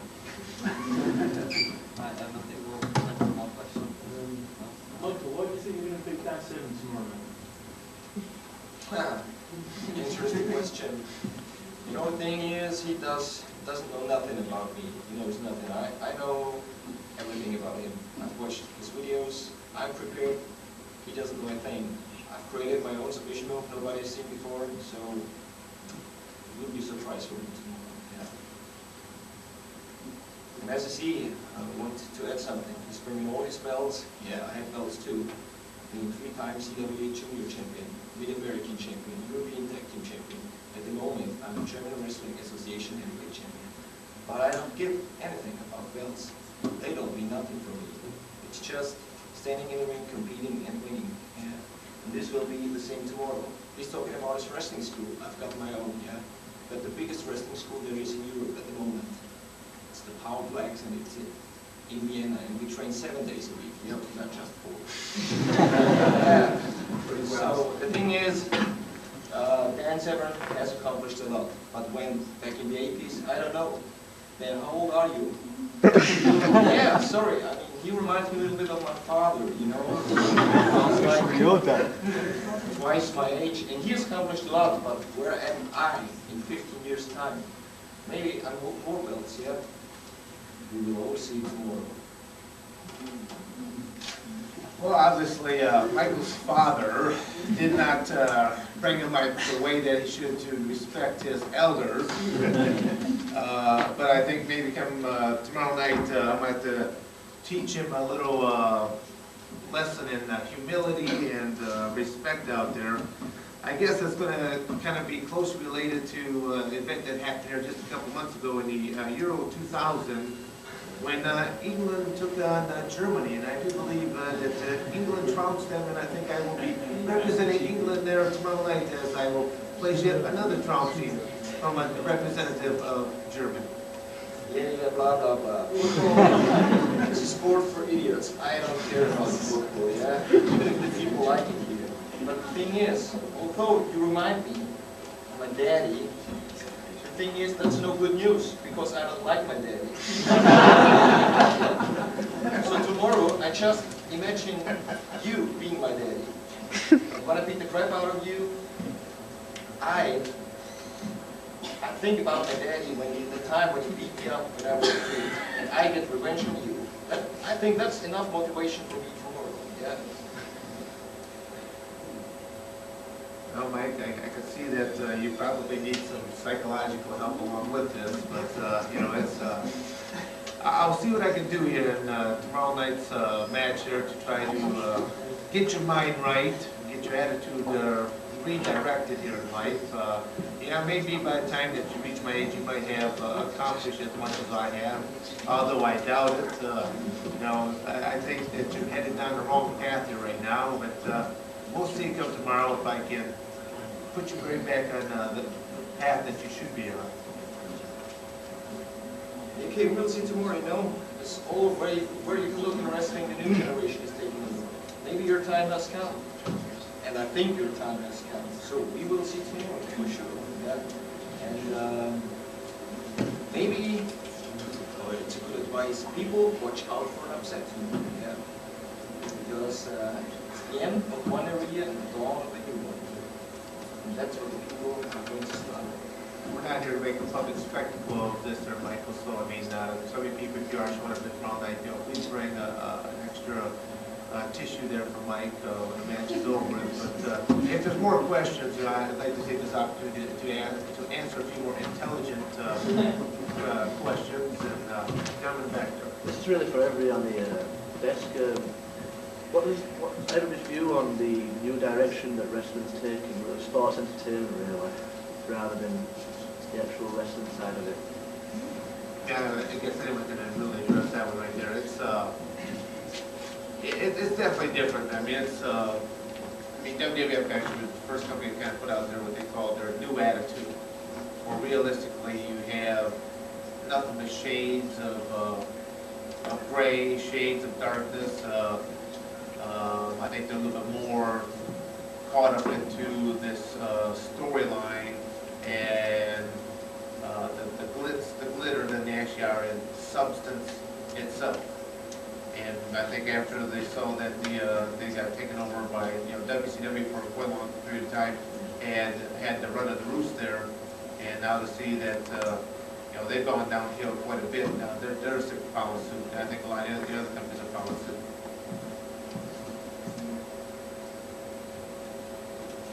Dan, do you remember your back at Kawasaki Dream in August of '95, your match against Tarzan Goto? Now, everyone knows you normally wrestle with a very cool, calm exterior. That night was the only opponent I've ever seen that got under your skin and threw you off your game plan to the point where you lost your temper. Why did that happen? And Michael, do you think you have a chance of doing the same thing tomorrow night? Well, I'll address the first part right there. I mean, it's it was definitely way out of character for me in that match right there. I mean, to be all over the arena that night between chairs and broken bottles and whatever else I had right there. I definitely the people at the Kawasaki Arena, that was definitely a memorable night. That question probably comes up to me almost every day on the internet alone. But I can't say as to why that bothered me so much that night. But to be in his homeland and to be competing in kind of his arena of he's been known as the King of War matches. So I just think just all the elements that kind of came together, it just kind of made me stamp a little bit out there and produce a little bit different element. Could you please repeat your question? I cannot hear you from behind. I wanted to know if you think you have a chance of doing the same thing tomorrow night, throwing Dan out of his game plan and getting under his skin and making him lose. See, I just thought that was just something wrong with. I thought an older person should be out here. I don't know. Maybe there's a few other Achilles heels that you're not exposing to yourself here. Just answer, man. I don't want you to cloud your mind here right now. Just answer the gentleman's question now. Thank you for the interruption, Billy. I had that before. Yeah, the thing is, you have to have a plan. Or maybe the best plan is to have no plan, It all works out tomorrow. The thing is, I let the talking to, I do the talking in the ring tomorrow, yeah? You just watch, and you will see how the legend will go down. I think we'll end the press conference there, but I'd like to thank you for coming along and just give a round of applause to Dan.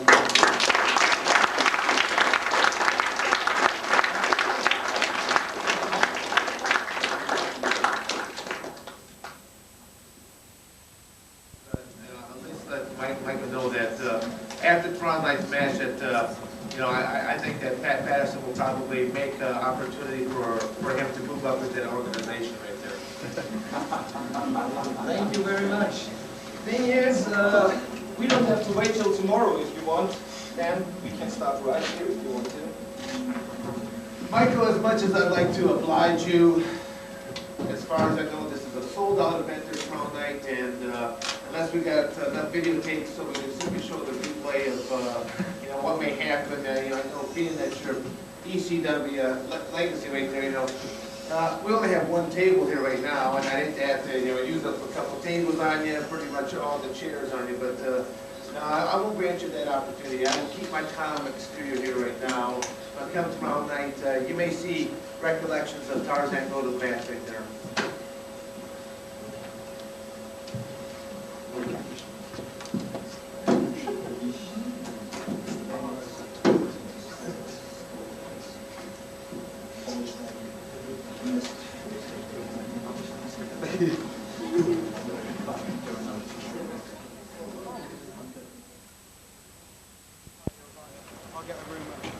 Sure? Yeah, I think it's booked up there, the Victoria.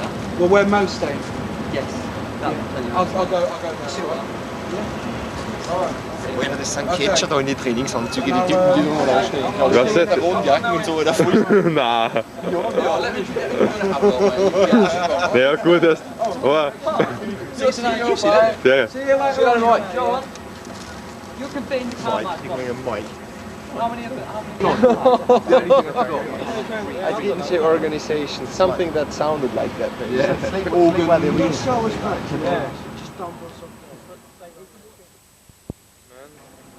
It's me, it's the D-O double G. Look at that.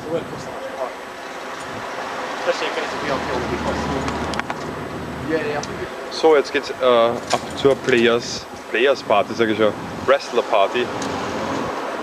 Nicht wirklich Players Party, denn Players Party gehört mehr in den Tennis-Zirkus.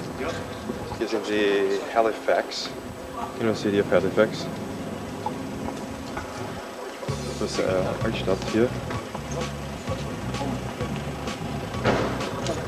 And they surely got a McDonald's here. Ich bin jetzt noch immer auf dem Weg zur Players Party. Ich sag schon wieder Players Party.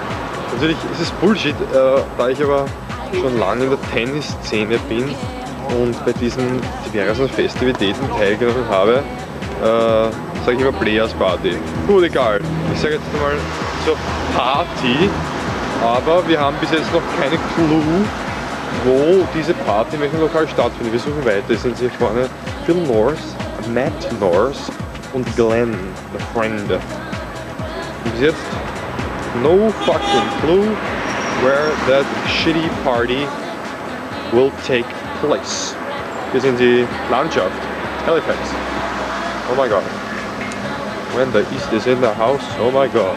Danger!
Especially because we're not in JC.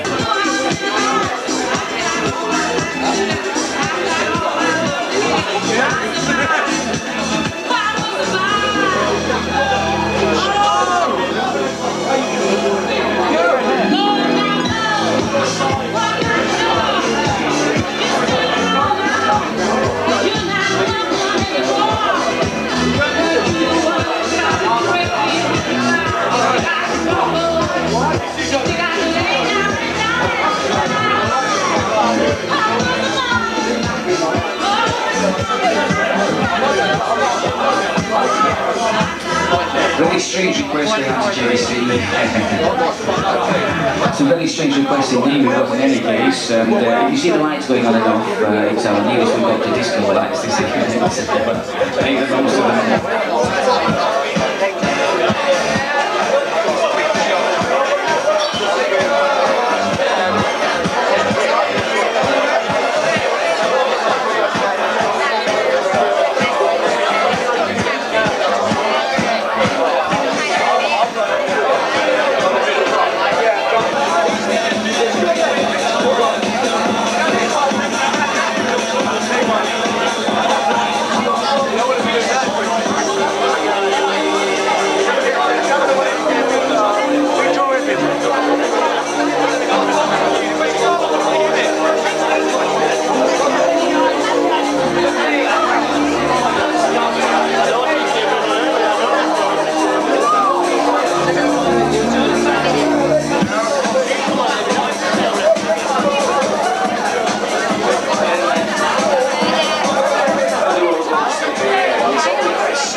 Alter, das passiert, wenn es da 5 Wochen lang nicht die Zähne putzt.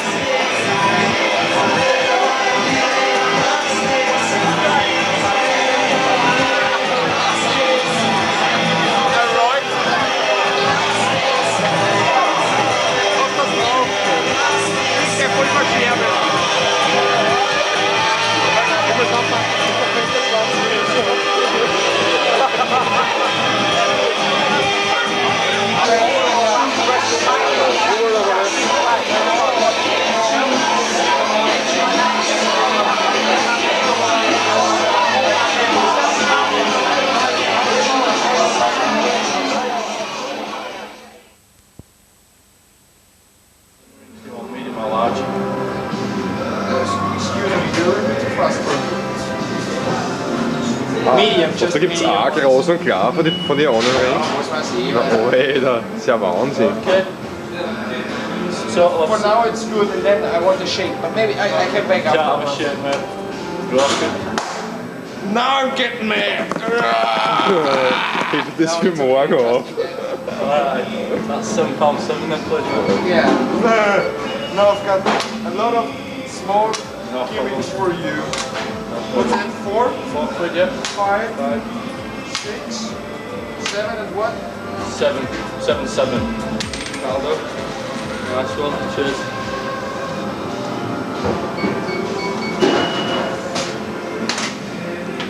Yeah, and keep the rest because you're such a nice person. Oh, thank you, mate.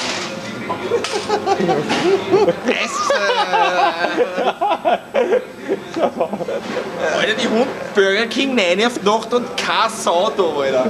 3/4 vom Restaurant, die schon. Was willst du erwarten in diesem Kaff? Ja, echt, voll zum Scheißen. Arbeiter. Jetzt haben wir nachher nur Bier rein und dann sind wir wieder alle lustig. Ein Arbeitermilieu da in dem Halifax. Und jetzt wird irgendein Trottel anquatschen, der muss in zum Papierhaus gehen. Irgendeiner oder so, oder für kein Bier da rein, sicher nicht. Ball in dem Dings drin. Den Kauf, der ist ein Wahnsinn, Alter. Der ist ja der Scheiß voll, Alter. Für die Fressen, aber ja, echt erfreut, dass das da ist. Okay. I'll have a spicy bean burger. Yeah, is that meal? No, just a spicy bean burger. Ist das gut für Farten? For farts. Ja. And a medium Coke. Yeah, sure. Ja. Jetzt wollte ich eigentlich auch Eisshake, ein Milchshake haben, aber es gibt keinen. No shakes. Dann kriege ich. And das ist schon zu viel. Dann passt verlassen. That's it. Okay. He's on a diet, you know. Diet. It's 288 for his top. Ja. Der Dirtbag hat ihn mitgenommen, aber jetzt sagt er im London, weil der Dirtbag glaubt, das ist der Freund vom Sabu, so ein Scheiß. Ja, das haben sie mal gesagt, ist very close to Sabu. Ja, voller Scheiß, Alter, der Scheiß früher für mich geht nicht. Ja, das hat der Sabu, der hat eh keine Freunde, oder? Kann ich, gell? Der hat uns seine 2 Hunde. Hund hat er immer mit? Nein. Was hat der für Hund? Nein, so Köter, aber sie einen großen, der ist aber lieb, das ist lieb. Alter, bist du fertig mit solchen Zahnfressen gekommen, Alter? Was kriegst du noch? Noch ein Burger. Onion Rings. Onion Rings, ja. Ich glaube, die haken nichts mit links. Um 10 kommt keiner mehr rein und da hören sie auf und rahmen alles weg. So kommen wir nicht vor, da. Der Burger King, Alter. Lazy, sag ich nur. Burger King. Very lazy. Wo ist er denn? Was hat er gehört? So der kehrt jetzt. Bean burger? That's a farting gimmick. Okay. That's the one, So I still get the onion. Ja. Hast du auch Cola, recht? Nein, ja. Achso, nein, das ist nicht meins. Aha. Gut. Dann muss man nicht von irgendwo anders Strohhalm rausfahren. Come play our pain game. Ja. Okay, das war Burger King, Kovac und Mr. Hankey, the Christmas spoon.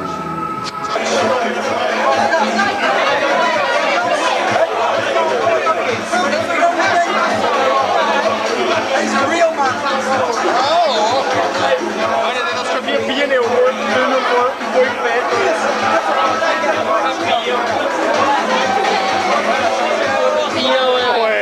foi da tua agora.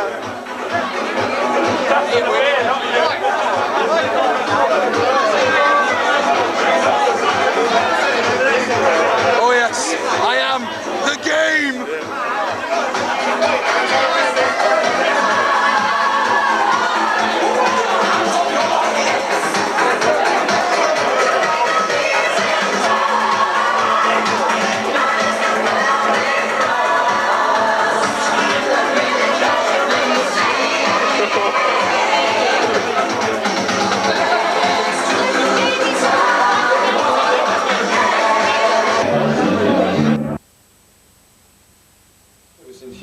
WC. Sorry, ich schiffe gerade daneben. Peinlich. Hier, genau. Big Stevie Cool, wie ihr hier seht. World Order, BWT. Lasse gerade ein Bier raus. Muss sagen, Party verläuft sehr interessant, sehr lustig. Michael Kovac, very funny. Und ja, passiert momentan eh nichts. Oh. Sehr laut hier am Klo. Bin noch nicht ganz fertig. Was gibt's noch? Dan Severn hat bereits die Party verlassen, denn er, ja, anscheinend braucht er seinen Schlaf. Muss morgen früh raus, morgen ist eine Fanparty. Damn it. Jetzt ist die Blase leer. Oh mein Gott. Ja, und ich werde jetzt wieder zurückgehen in den Partyraum. Schau, was los ist. Kovac zuschauen beim Saufen, der haut sich jetzt gerade ein mächtiges Bier runter.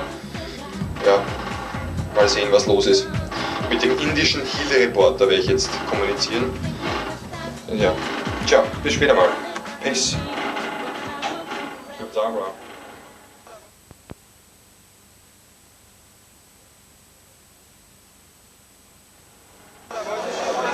Wenn er so kann uns Licht war, dann checkt er das. Ja, das ist im Sportraum. Das ist so, weil wir was für Audi! Weil er redet nur Scheiß.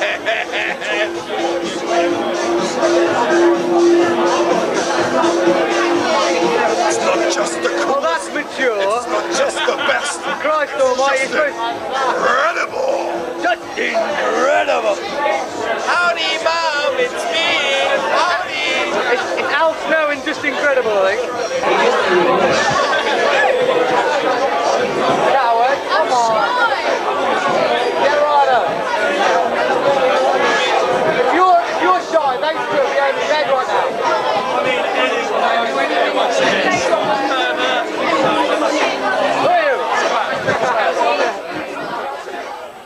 Be on the RTL in about 6 months.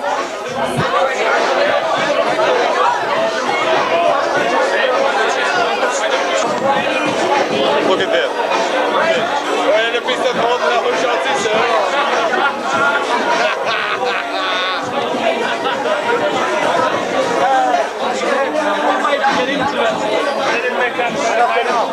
How do I turn it off?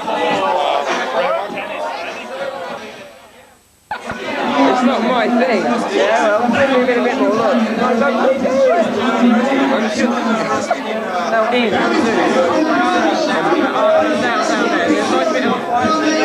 Oh, got a bit of leg. Oh! So it's classy photographer. That way.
That's like a class.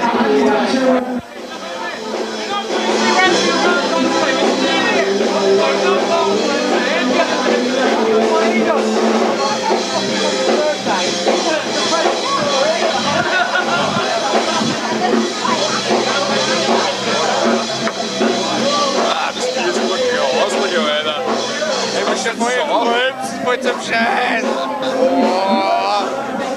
No, I like to go like, you know, the matches I prefer is like going against guys of my size, like when they Eindruck des heutigen Mach bitte einen Großaufnahme von den Hosenträgern da, Alter. Was? Voll die argen Hosenträger. Ja, kann der Deutsch? Soll ich mich bitte anziehen, Alter? Das ist international begabt, Alter. Der James Bond Film,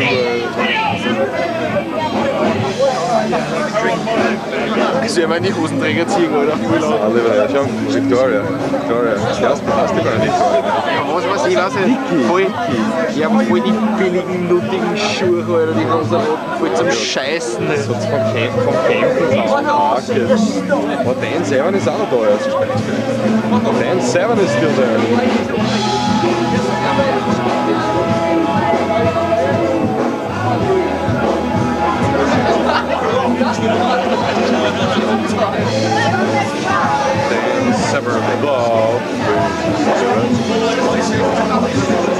Severn und Kovac.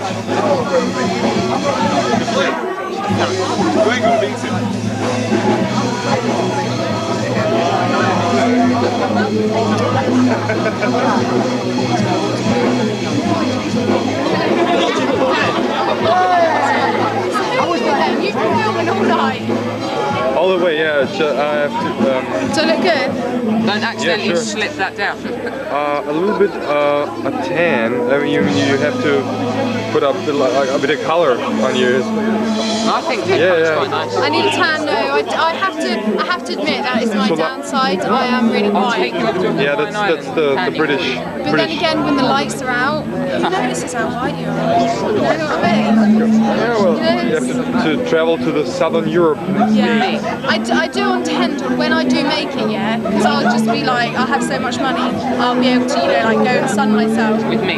But yeah, of course, with my little friend here. Who's going to give me a call in about 9 years' time when he's 20, because I said I'd show him in time. I would make a man of him. How old are you? 20. 26? Yeah. 26, really? You're the same age as mine. Do I look good for my age? Yeah. Yeah. It's probably because I'm 20. Sorry.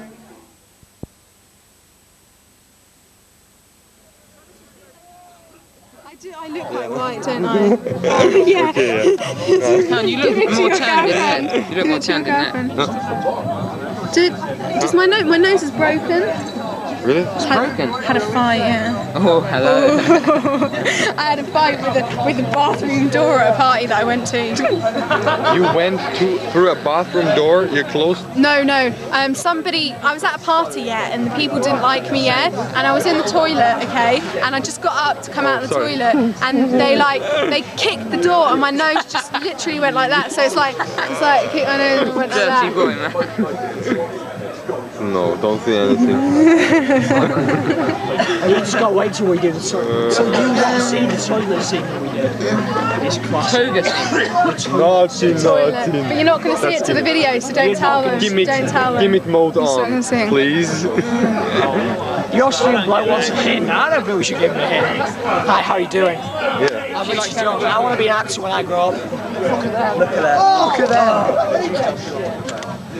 And there's the referees for tomorrow's main event. I am the game. Really? I'm not the game actually, but I am that good. Just can you do the two thing? Just 1, 2. 2! Yeah. You and... What about Spanky? Oh. What? How many rolls? Choti and... How many we got? I could model a car. Like the nicest car. Who's got a nice motor? My brother. Vicky, give me T and A. T and A? Holy shit. Oh, hold it! Hold that. Vicky, come back. Not my bag, just my bag. Pick it up now! Oh! Come on, do that again.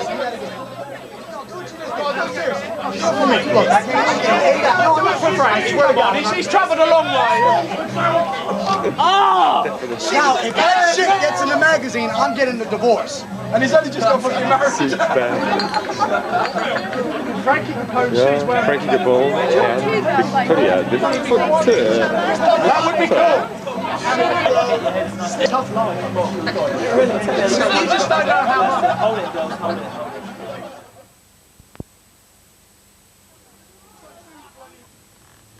Schon wieder sind wir auf der Toilette hier. Oh, this is, I drank 4 bottles of fucking beer, man. This is so fucking bad, man. This is so fucking bad. I have to urinate all the time. And this is fucking bad, man. 4 bottles of Budweiser. Fuck. Oh, shit.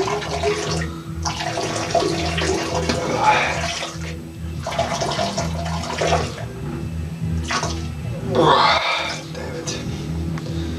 4 bottles of beer. I need some sleep. I need some sleep. Oh. Damn it. Okay. Gute Nacht, meine Damen. In der Halle. I'm ready to go. Hulk Hogan. Taking some footage. Der Ring dieser großartigen Halle. Some semi-pro wrestling. Okay. Ja, hier sind sie. Die Halle, wo die Veranstaltung stattfinden wird. We call like Professional. Oder ich glaube, die gehen jetzt in der Früh hackeln, da sind sie deppert. Geschlechte, Alter. So. Und Geräte werden hier in den Ring gebracht, bis der Ring also aufgebaut ist. Ich weiß nicht, was das genau darstellen soll. Ich weiß es nicht. Sound, irgendwas mit Sound wahrscheinlich. In der Halle. There are more abgebaut mit Footage. Leute schauen, langsam nimmt das Gestalt und Formen an, was hier passiert. Guardrail und natürlich auch viel neues Hackel, glaube ich. Sagen aufgebaut. Vom Ring selbst, das kann man da noch nicht sehen, wird es einbrechen, also wird es sehr, sehr professionell gemacht. Sehr, sehr professionell. Damit.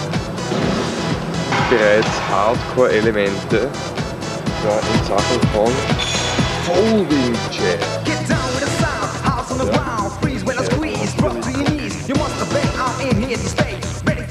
Around the way, so you're ready for this. Mind your own biz, cause I am back, yeah, the microphone is. Need to say, cause it's too limited. Ready for this.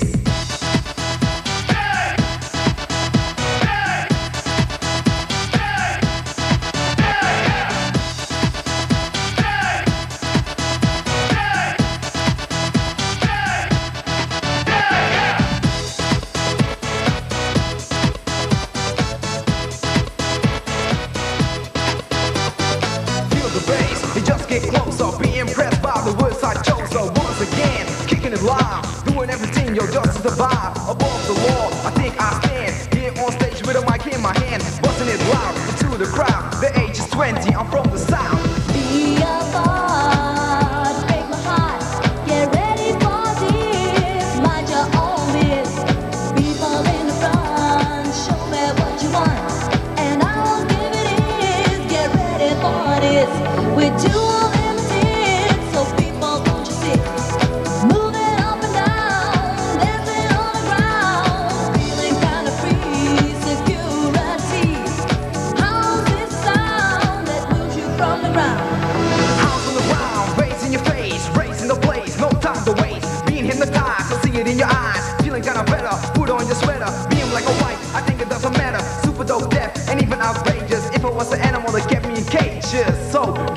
for this. Y'all ready for this?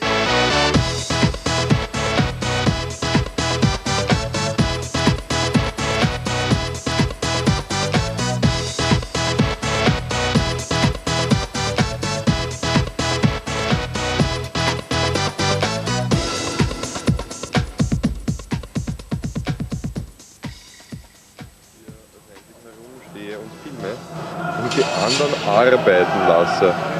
Aber wen kümmert's? Ich bin hier Tourist, ich bin Gast. Warum soll man mich arbeiten lassen?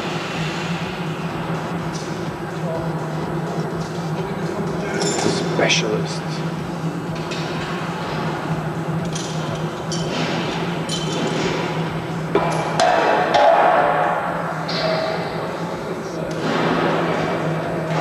Das ist ja ein Wahnsinn, Alter. Da kann sich selbst, ja, ich würde nicht sagen eine Big Tour, aber auf jeden Fall jede europäische Liga was abschauen. Speziell die CWA. Das ist sehr, sehr professionell. Der Ring drinnen ist, oder zumindest Teile des Ringes. Denn die Ropes wurden bereits gebracht. Hier ist John Feltham. Sehr wichtige Person, John Feltham. Und hier wurden bereits, das dürften die Ringseile sein, ja? Ringropes. So. Specialist. I'll bring them down in a minute. Und jetzt hier bereits diese Metallkonstruktion, dieses Quadrat, raufgehievt wird, hier rauf. Und dies dient dann zur, ja, ich würde sagen, pompösen Lightstage. Unbelievable.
The merchandise and fanfest.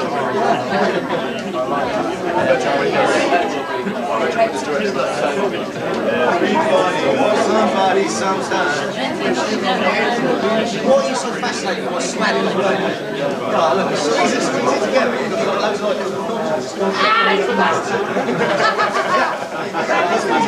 I've got my mates with me.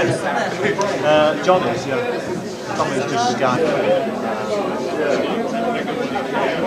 Oh, yeah.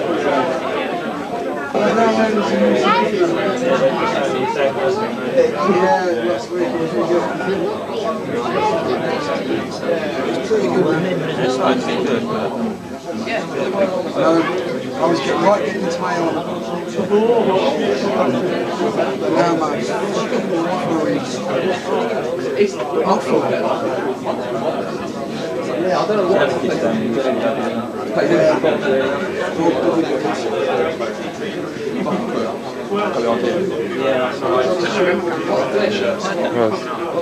The heel commentator, yeah. And the face commentator, yeah. Heel and face. Drinks in the fridge.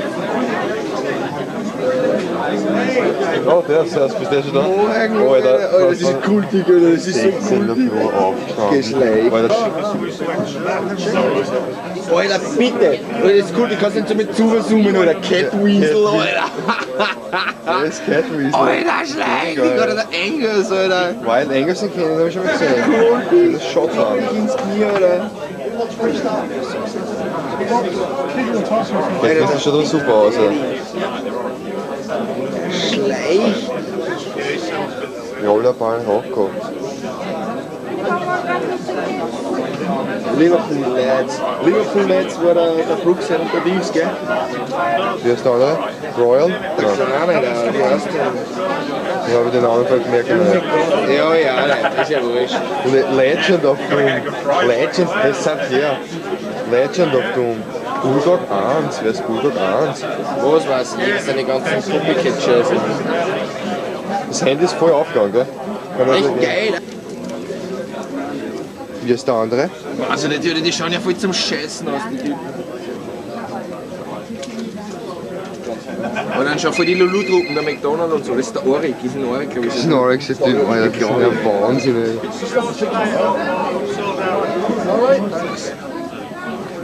Jetzt!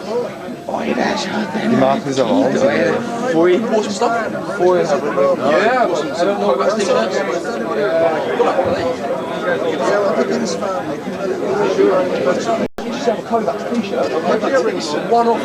I'd like to have a seat or something at least for a dance.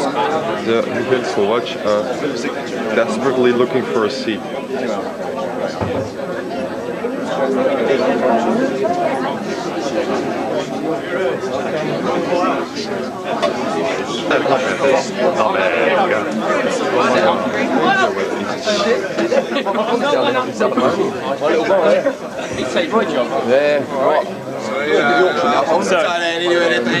Jetzt gehe ich und stehe mir am Hoch in Konzert.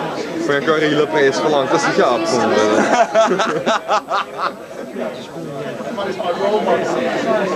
Alter, bitte gib da. Alter, die Hunde machen da ein bisschen auf Show, Alter.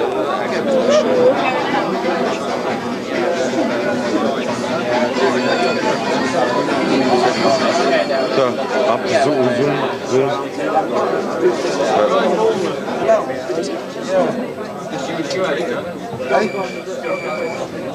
As I said before, I am no Mark. Mr. Credible. So I can go to the States anytime and win this shit for real, but I don't need it, you know? As Scott Hall would say, hey yo, right? You see my stuff? Yeah, actually. It comes to something though, I mean, not being funny or anything. Steve, when... Yeah, What? Yeah. Other one didn't work. Whether we never see him. You can just see him with the old Steve's holding. Yeah, man. I pretend I take this seriously, but it's pretty. As I said, I'm no mark for belts, but to recount that ECW has the best looking belts. Even not the mark for belts, but these are really good looking. You know, you see the colors, and you see the blood, and this would be something to go for if I would be marked for belts, but I'm not. This is one of the best. Yeah. And I went to the TV around the West Brand there in the next show stuff, you know, the big shows to give it. So we all got hot plate shows and stuff on. Shows the shirts, like shows the head like ball heads. So you're saying the British comes down with front row. We all goes. A British? He pissed himself. They feel funny. Oh yeah, I've faced a lot of Brits before, and the Brits are real tough guys. They're good wrestlers, even the best wrestlers. Amazing guys. But you know, if you look at you have a quick look. Yeah. So I didn't think it was him. I would face you in the ring. Yeah. I thought I would be taking the whole Burger King, you know. Like a dozen Whoppers, something like, you know, swallowed, not chewed, you know. So I'm not sure about that. Dan Severn's going to be winning tonight. Yeah. So, you know, he asked his old grandpa to take over for him, and so he's got to sort his problems out. So we'll see. Thank you.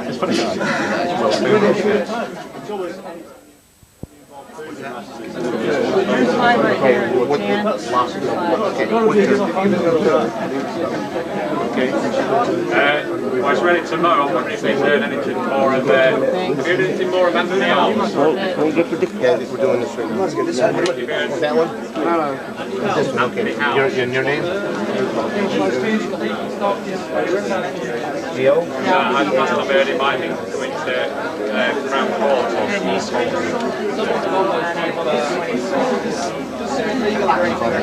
Yeah.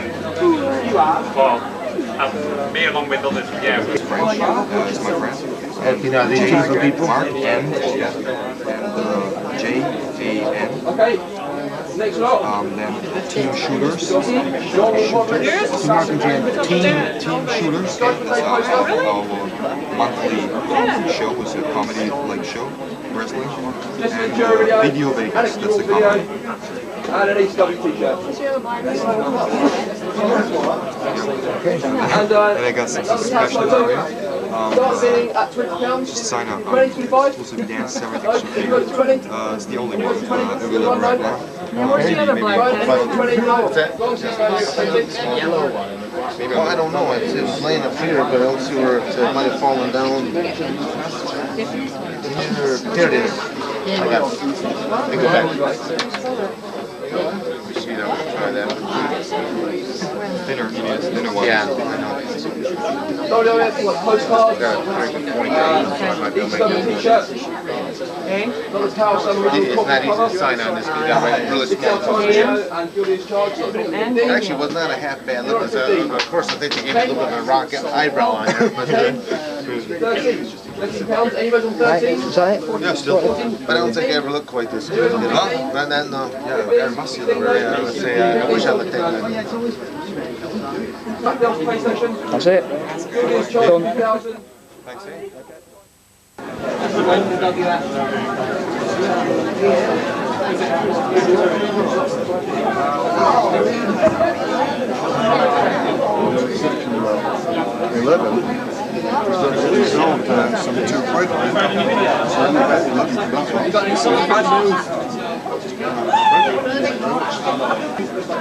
Yes. It's not impressive.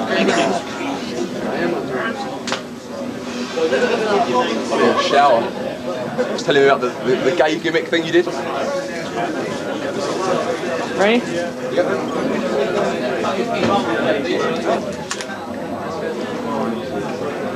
Hold it, lads. Oh, it's good.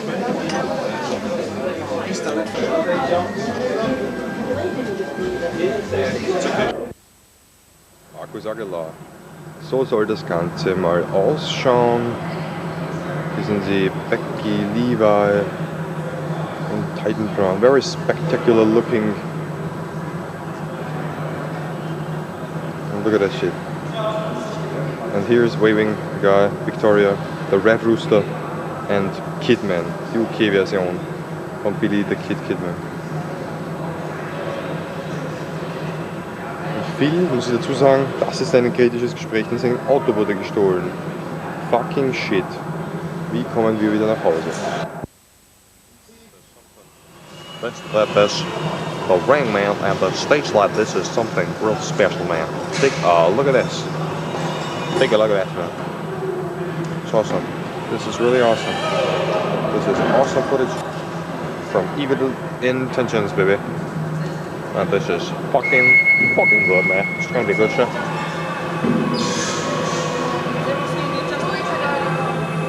Also with the Red Rooster in it.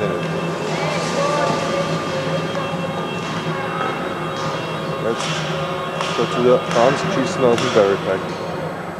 Upload this shit.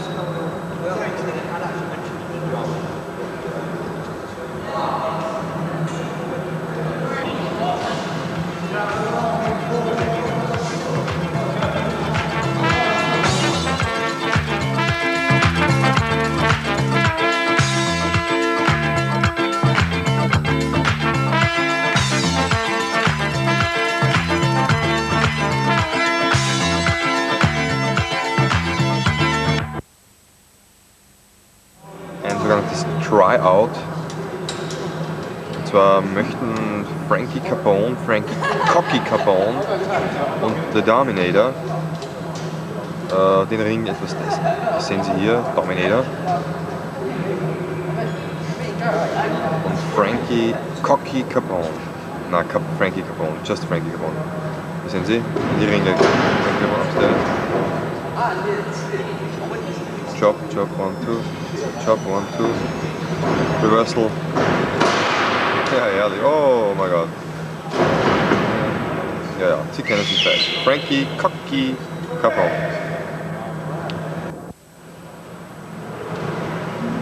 Was Sie da anfangen, Scheiße.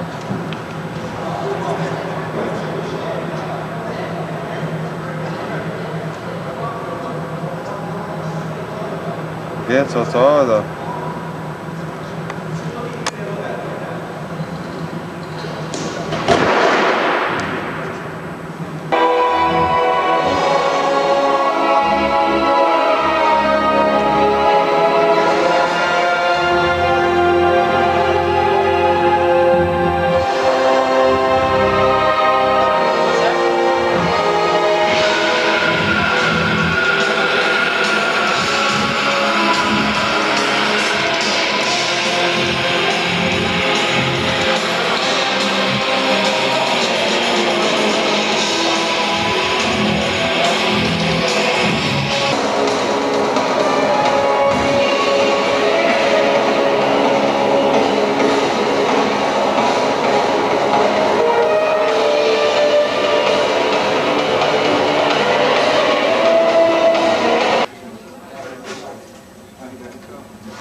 Very much. This is James Masterton live backstage here at Evil Intentions tonight in Halifax. I've just had a look through into the locker room where all the wrestlers are getting ready. Let me tell you, passions are running high for every single one of tonight's matchups. What we're going to try and do is grab one or two of the participants as they come through and get their thoughts on their matches coming up later on tonight. One thing is for certain, Evil Intentions is set to be one unforgettable evening. For now, guys, back to you at ringside.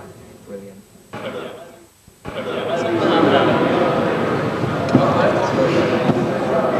So, meine Damen und Herren, das ist das einzige Footage, das wir von Sabu Backstage hier bekommen haben. Bin nicht mehr viel getaped, denn Sabu war ziemlich heiß.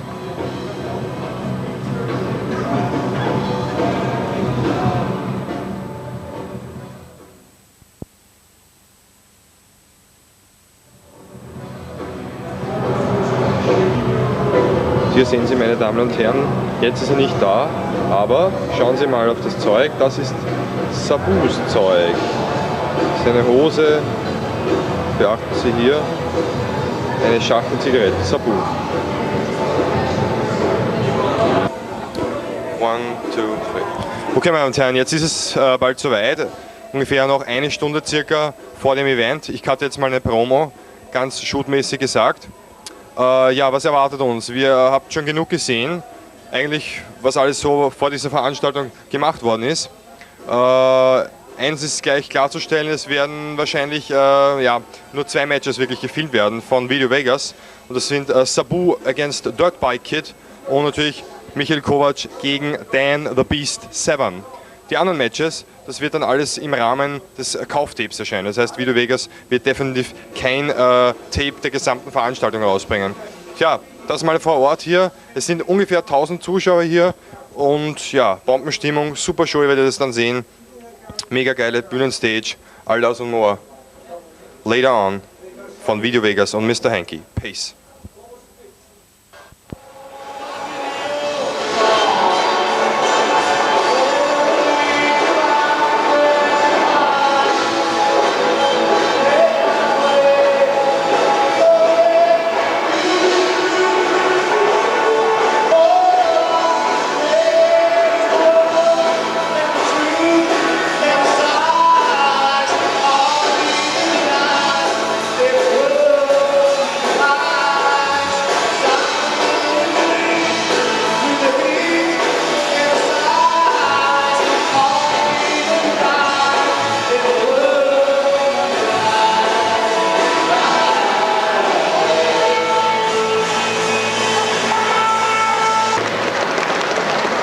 Selbst eine Internet-Connection wurde aufgebaut. Das mit Lowlight, das fuckt ab das Licht, aber es ist ja wurscht. Hier, so.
to making his way to the ring, also representing the establishment.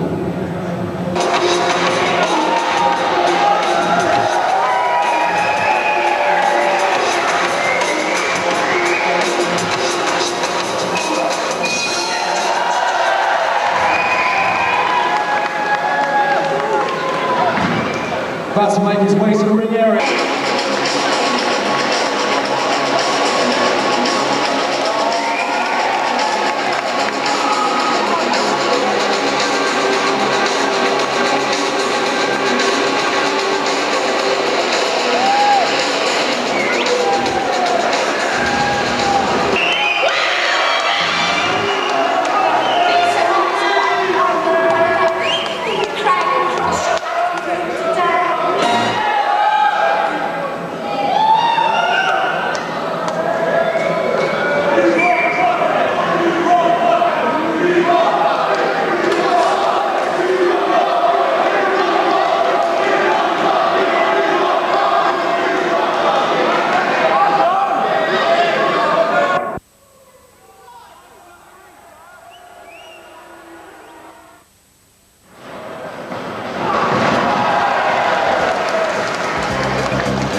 Super stuff in the ground.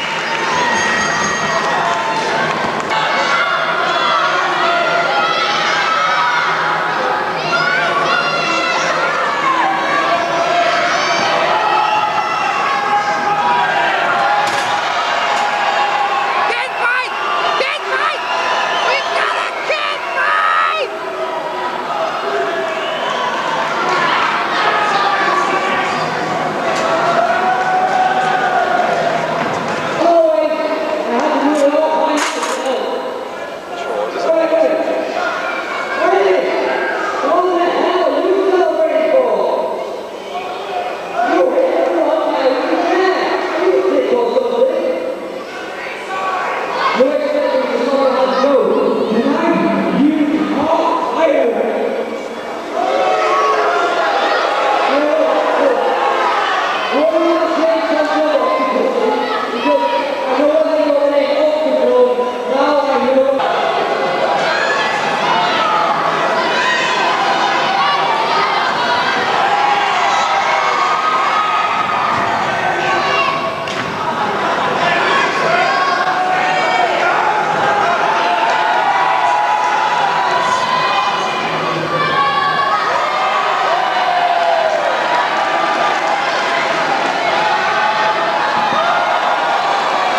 Baby, baby, we can share this skin.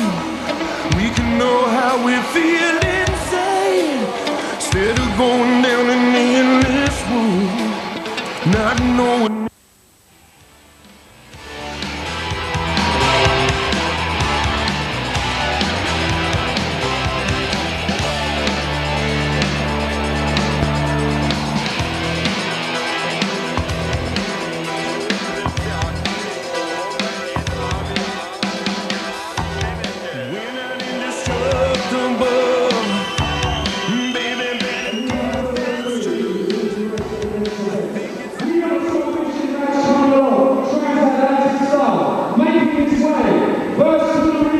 So, meine Damen und Herren, jetzt gibt's Commentary von Mr. Hankey.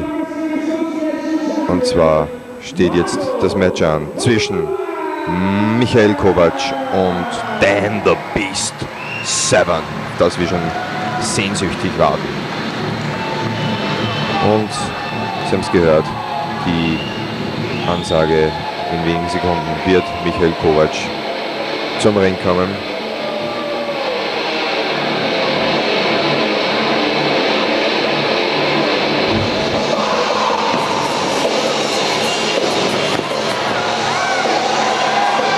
Und da ist er in neuer Hose, Sie sehen es hier, sexy, Michael Kovac.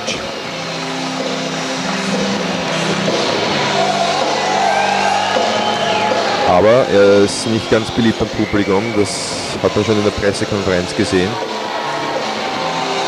Dort hat er sich bereits unbeliebt gemacht, hat Dan Severn mehrmals beschimpft, mehrmals versucht lächerlich zu machen. Ja, hat er das nötig, das ist die Frage. Auf jeden Fall, das Zeug zu einem guten Mann hat er schon. Hören wir ihm zu. Let me introduce myself for all those who don't know me.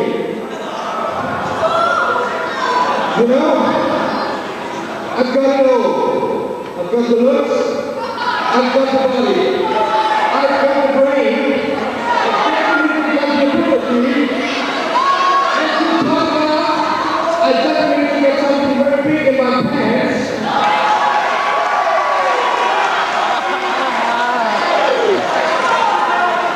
This really makes me go to the country. So,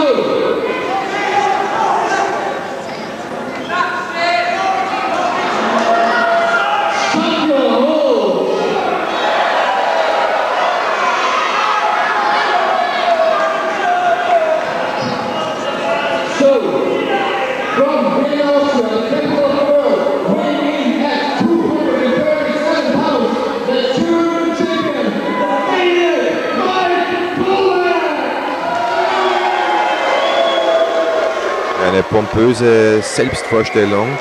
Michael Kovac hat man noch nie gesehen.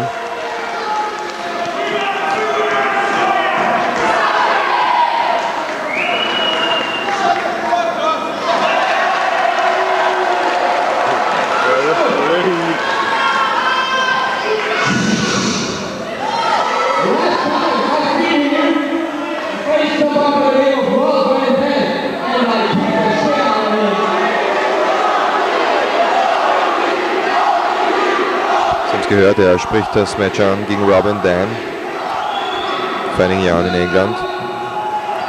Aber die Fans zollen ihm hier wenig Respekt.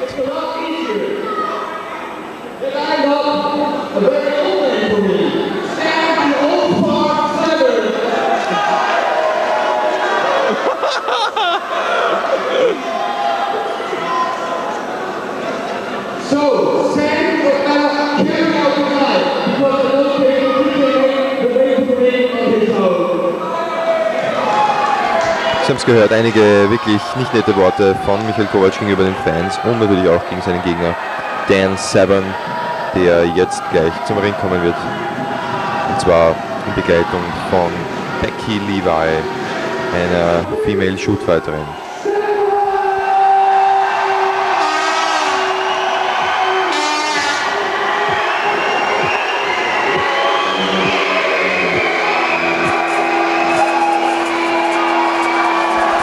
Und da ist der Dan Severn, wie immer in seinem grauen Shirt. Trademark mittlerweile. Ja, er ist schon eine beeindruckende Person. War unzählige Male im Oktagon, hat dort einige Titel geholt. War im Amateurbereich Spitzenklasse und dann natürlich auch im Wrestling selbst bereits in der WWF gewesen. Tourte herum in diversen US-Indie-Ligen, war in Japan, war eigentlich überall schon.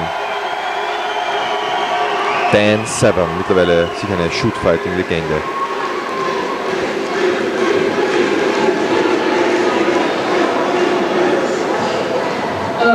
Sorry, Dan. I see you brought your mother.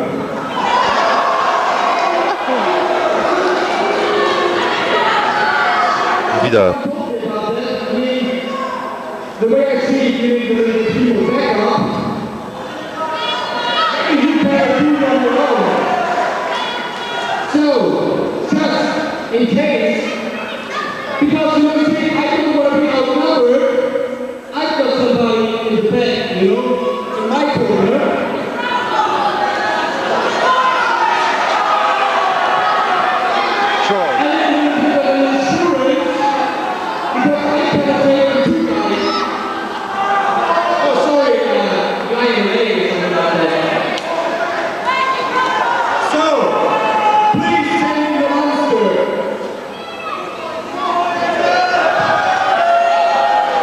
Und auch Michael Kovac hat wen mitgebracht. Da ist der. Oh, Chance.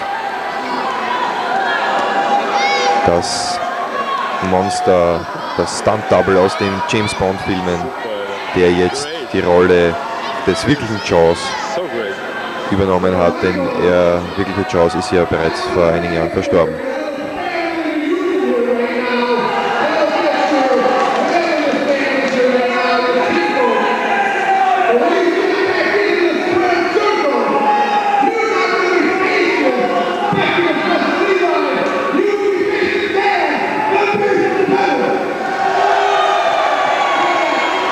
Und da gibt es bereits draußen zwischen Becky, Levi und Jaws Heat, aber beide können hier noch beruhigt werden. Jaws, eine unglaubliche Gestalt.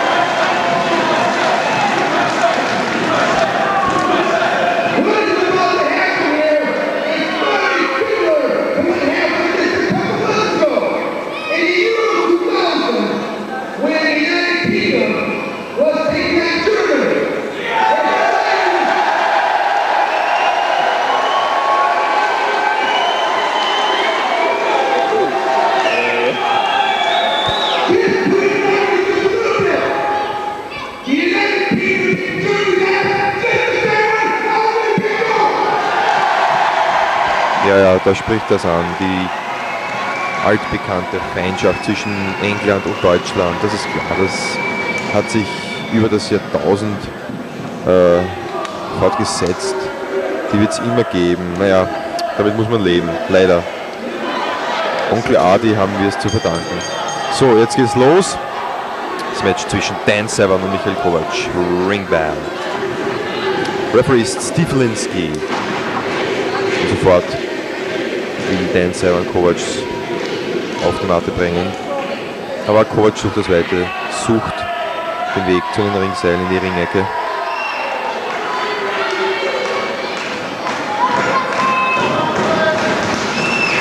Und wieder hinter den rechten Fuß versucht Kovac gleich mit einem Takedown zu Fall zu bringen. Oh, und das ist es, ein Takedown. Schönes Takedown. Oh, da versucht er sich an den Seil anzuhalten, wird aber mit aller Wucht rauf befördert und dann knallhart mit dem Rücken auf die Matte und Michael Kovac bereits außerhalb des Ringes, sucht das Weite, Biest-Rufe des Publikums.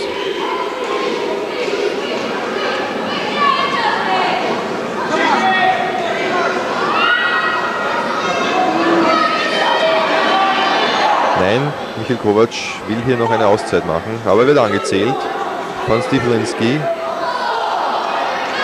Und jetzt geht er zurück.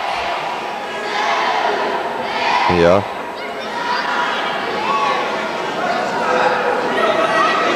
Ist er wieder im Ring, Michael Kovac. Wird es nicht leicht haben heute gegen Dan Severn, sicherlich sein schwierigster Gegner. Wieder Lock. Jetzt hat er ihn in der Ecke, gibt es hier einen Clean Break. Ja, gibt es einen Clean Break des fairen Sportsman Dan Severn.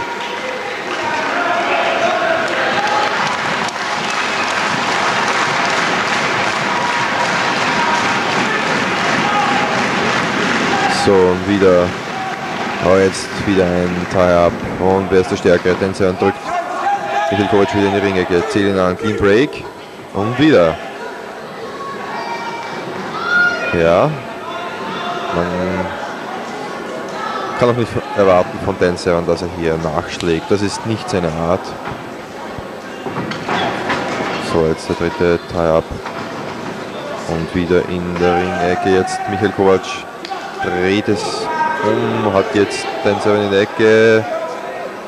Oh, eine Ohrfeige, eine Watschen für Severn. Und aber jetzt hat er ihn mit einem schönen Belly-to-Belly. Und ein Armdrag, noch ein Armdrag. Und der Beast ist loose. Kovac wieder außerhalb des Ringes, sucht wieder das Weite. Jaws ist bei ihm, also da wird ihm nicht viel passieren im Moment. Beast. Sie hören es. Absoluter Crowd-Favorite, Dan Severn.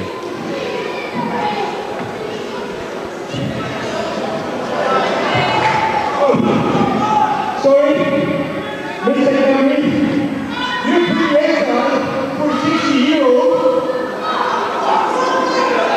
So, I should be out. These people now, I can't concentrate on my match because I've got a match to follow.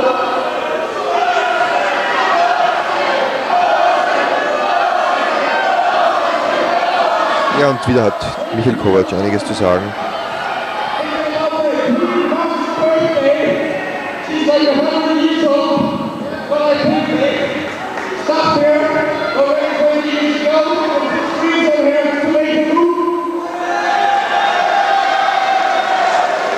But quite frankly, I think you made a good pair. You and the Queen Mom.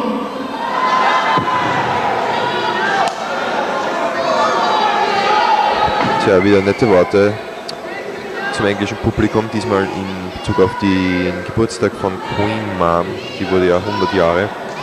Ja, alles wirklich keine Nettigkeiten von Michael Kovac. Jetzt will er Dan Severn die Hand schütteln, Gottes Willen. Das kann nur eine Finte sein.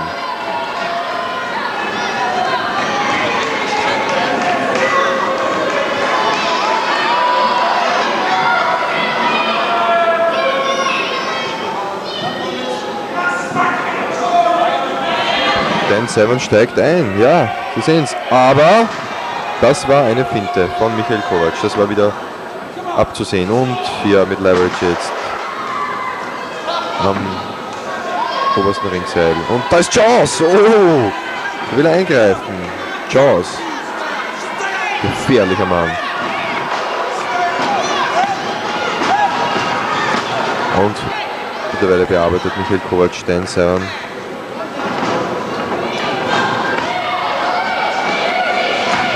Die Ringseile. Oh, schöner Dropkick. Und da ist wieder Jaws.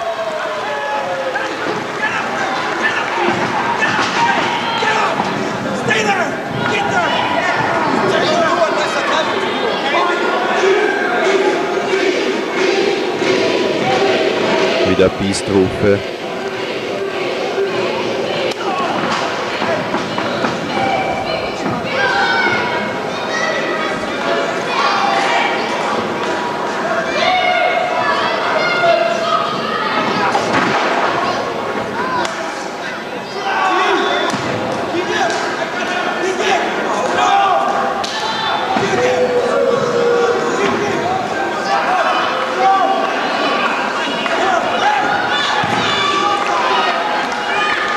Oh, ein schöner Roll-Up jetzt.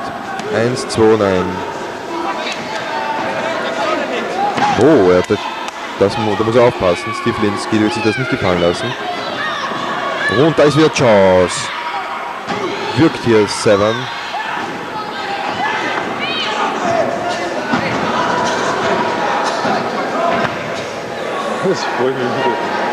Er ist kaum zu bändigen, dieser Koloss seines Mannes, Jaws. Jetzt in die Ringecke. Oh, wow, schöner Handspring. Momentan hat Kovac die Oberhand gegen Dan Severn. Wundert mich eigentlich. Jetzt ein Aus über Body Slam. Und was gibt's hier? Top Rope Manöver. Nein. Zweites Ringseil. Oh, der Elbow geht daneben. Flying Elbow. Drop. Mrs. Mark. Und Dan Severn hat jetzt wieder die Möglichkeit zurückzukommen mit Uppercuts. Ja, dreimal hat er Kovac in die Ringseile. Oh, Takedown. Und hat einen Ankle Lock angesetzt. Aber Michael Kovac schafft es zu den Seilen. Muss den Griff lösen. Hat er Glück gehabt. Sind eigentlich bereits Finishing Submissions. Und jetzt ein Gut Range Suplex. 2. Nein.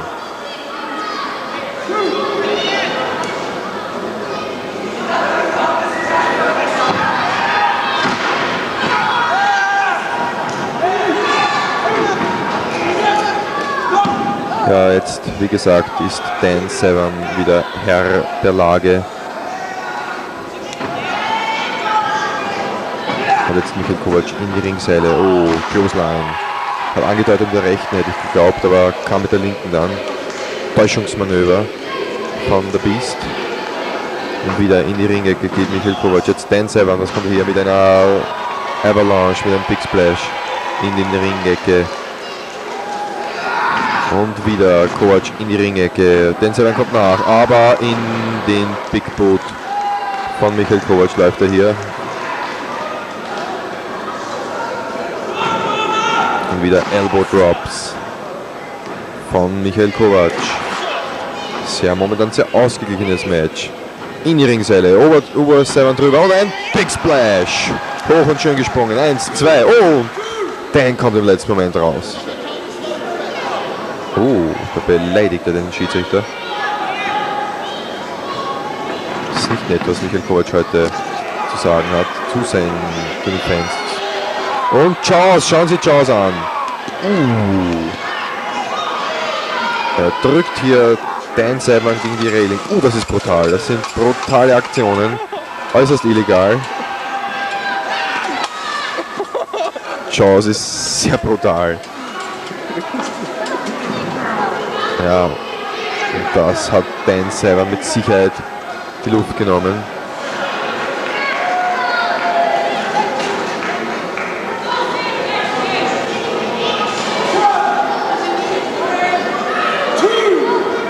Ja, und da ist auch schon Michael Kovac wieder. Er wird sich jetzt Dan Severn vornehmen.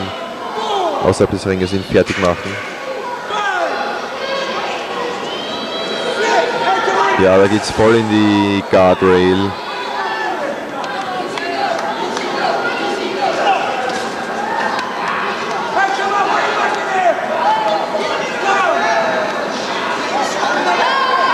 Drückt ihm hier förmlich die letzten Sauerstoffreste raus und jetzt hat er einen Chair genommen, was ich sehe. Nein, noch nicht. Ich glaube, das war ein Chair. Nein, jetzt geht es draußen weiter. Brawl. Zählt hier der Schiedsrichter, ich glaube, ja, er zählt. Und jetzt hat er einen Chair. Michael Kovac hat jetzt einen Chair. Den wir jetzt hoffentlich nicht benutzen. Doch.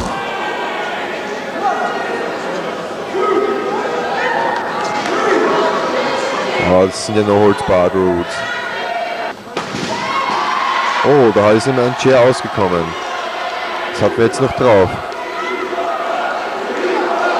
Und da gibt es die ersten Zurufe, hören Sie das? Outcast kennen wir aus der ECW in Philly. Jetzt hat Dan Severn einen Chair. Und? Oh, da kriegt ihn Michael Kovac. Voll auf den Rücken, auf den Nacken. Dan Severn hat es umgedreht mit dem Chair. Oh, fegt ihn hier die Beine weg.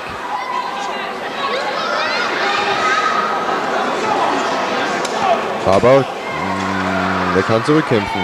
Ja. Kriegt aber jetzt wieder einen Chairshot ab.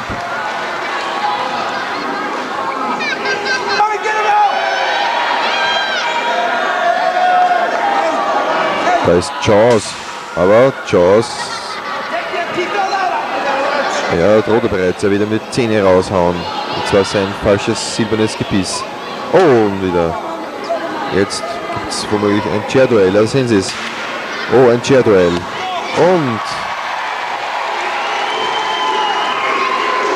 zwischen Severn und Kovac, das hätte ich mir nicht gedacht, dass es sowas gibt.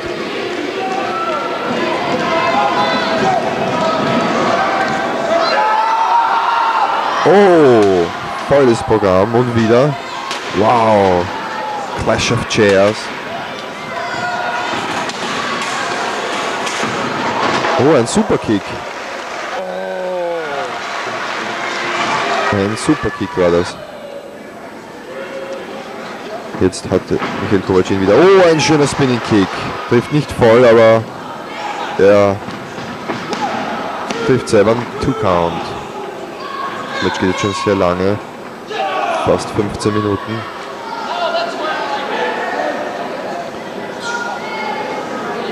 Und Backhand-Jobs von Michael Kovac.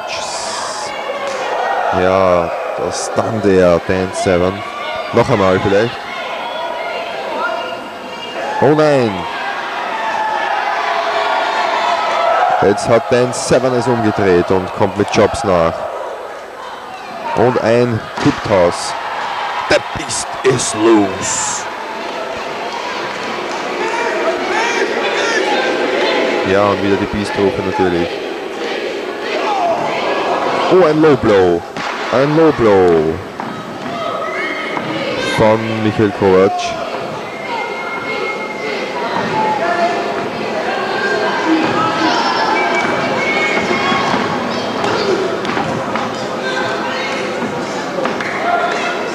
Jetzt steigt Michael Kovac auf sowas des Seiles. Zeigt er hier. Vielleicht einen High Big Splash vom Top Rope. Jawohl, herrlich gesprungen. Hoch. Frog-artig. Aber nur ein 2 Count. Steve Linsky zeigt's an.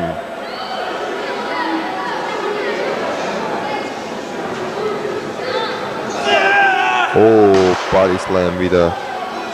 Beide Wrestler müssten jetzt eigentlich schon am Limit ihrer Kräfte sein. Aber Michael Kovac will es jetzt noch einmal wissen. Er steigt jetzt noch einmal aufs Top Rope.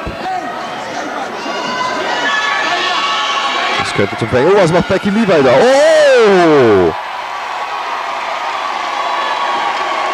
Nicht ganz feines Manöver von Becky Levi. Reversal. Oh, was hat er hier? Und ein Wristlock, ein Armbar. Ein Aufgabegriff.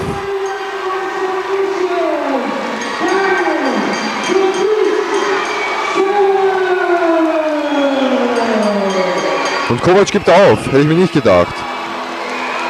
Ja, es war zu viel. Michael Kovac submitted here. The winner is Dan the Beast Severn. Und wo geht's jetzt hin? Raus, ja.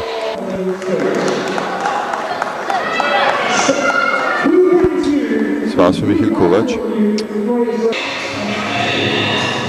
hier sehen Sie Backstage-Footage, das ganz rare Backstage-Footage von Sabu. Und wir werden auch noch seine Entrance sehen. Aber leider, dann war der Akku leer. Und leider gibt es von dem Match auch nicht viel zu sehen, aber es wird demnächst das offizielle Evil Intentions Video erscheinen. Und da gibt es dann alle Matches in voller Länge zu sehen. Schauen wir uns mal die Entrance an. Hier XPW Vice Prez mit Sabu.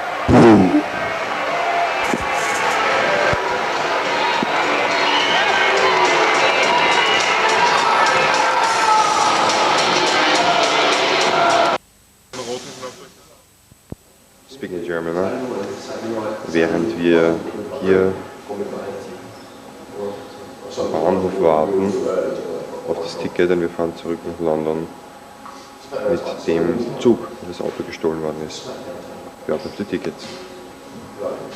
Bahnhof. So, mal kurz raus. Station. Und da werden wir dann wegfahren. Ja, ja, so ist es, wenn ein Auto gestohlen wird. Pretty pissed off. Bullshit. Da gibt es Probleme. Ticket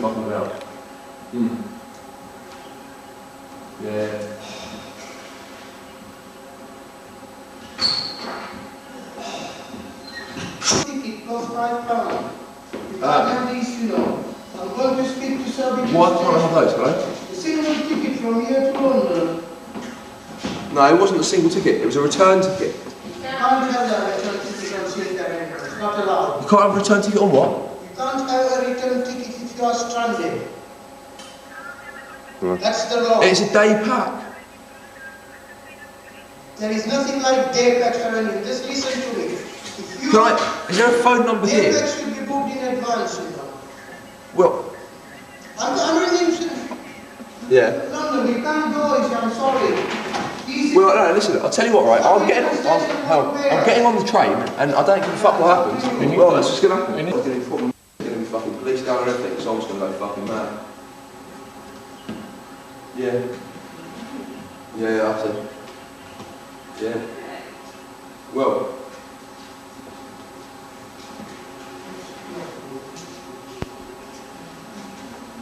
Well, that's all. I was speak to this guy and say, but I was morning, and what I did, Lass mich kurz erklären, um was es geht. Phil hat 4 Zugtickets bestellt via Kreditkarte, weil das Auto gestohlen worden ist. Und diese liegen hier nicht auf. Keiner weiß von etwas. Taping this whole bullshit. Yeah. We're gonna make a story of it. Right, okay, we'll do. Alright then. Right, okay, I'll try and get to it. Okay then, alright. The people that book the ticket and they're going to Severn train station and they're going to take the credit card receipt down and they're going to ring you here. They don't ring us then, because when we ran Severn station, they don't know anything about it. Yeah, well, there's some mistake. I don't know what's wrong with it, so, you see. So we'll wait and see. If they go there, they'll ring us, you know. Yeah. That's Severn station. Now, who's going to pay us, you know? We can issue a ticket, but someone... Wir sind hier am Bahnhof in Huddersfield und der zweite große Fuck-up, denn die Tickets, die reserviert worden sind von Phils Mother, sind sozusagen, ja, die gibt's nicht. Kreditkarte wurde anscheinend nicht wirklich gecharged und infolgedessen gibt es hier keine Tickets. Es liegen hier in diesem verfickten Bahnhof keine Tickets auf und wir warten, dass es irgendwas passiert, dass Phil's Mother irgendwie anruft und uns die Tickets doch noch besorgt. Das ist Fuck-up, großer Fuck-up. Nach dem gestohlenen Auto gestern jetzt diese Geschichte mit den Railway-Tickets. Hier ist diese Bahnhof.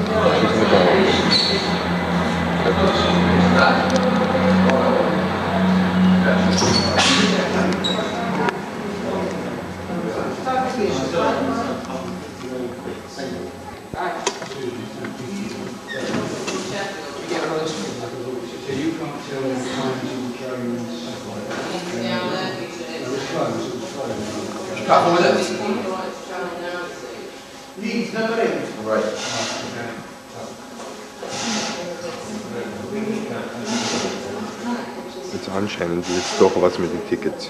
Schaut gut aus. But your attitude is so bad. Never mind about so bad, you know. You can't come here for single tickets, you see. It's not my problem.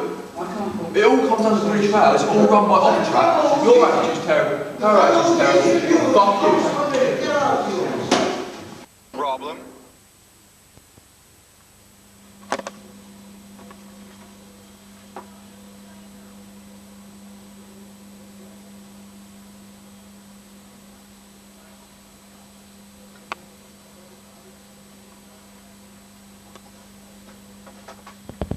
Hier sehen Sie das Zimmer von Phil Norris. Kleiner Einblick in sein Privatleben.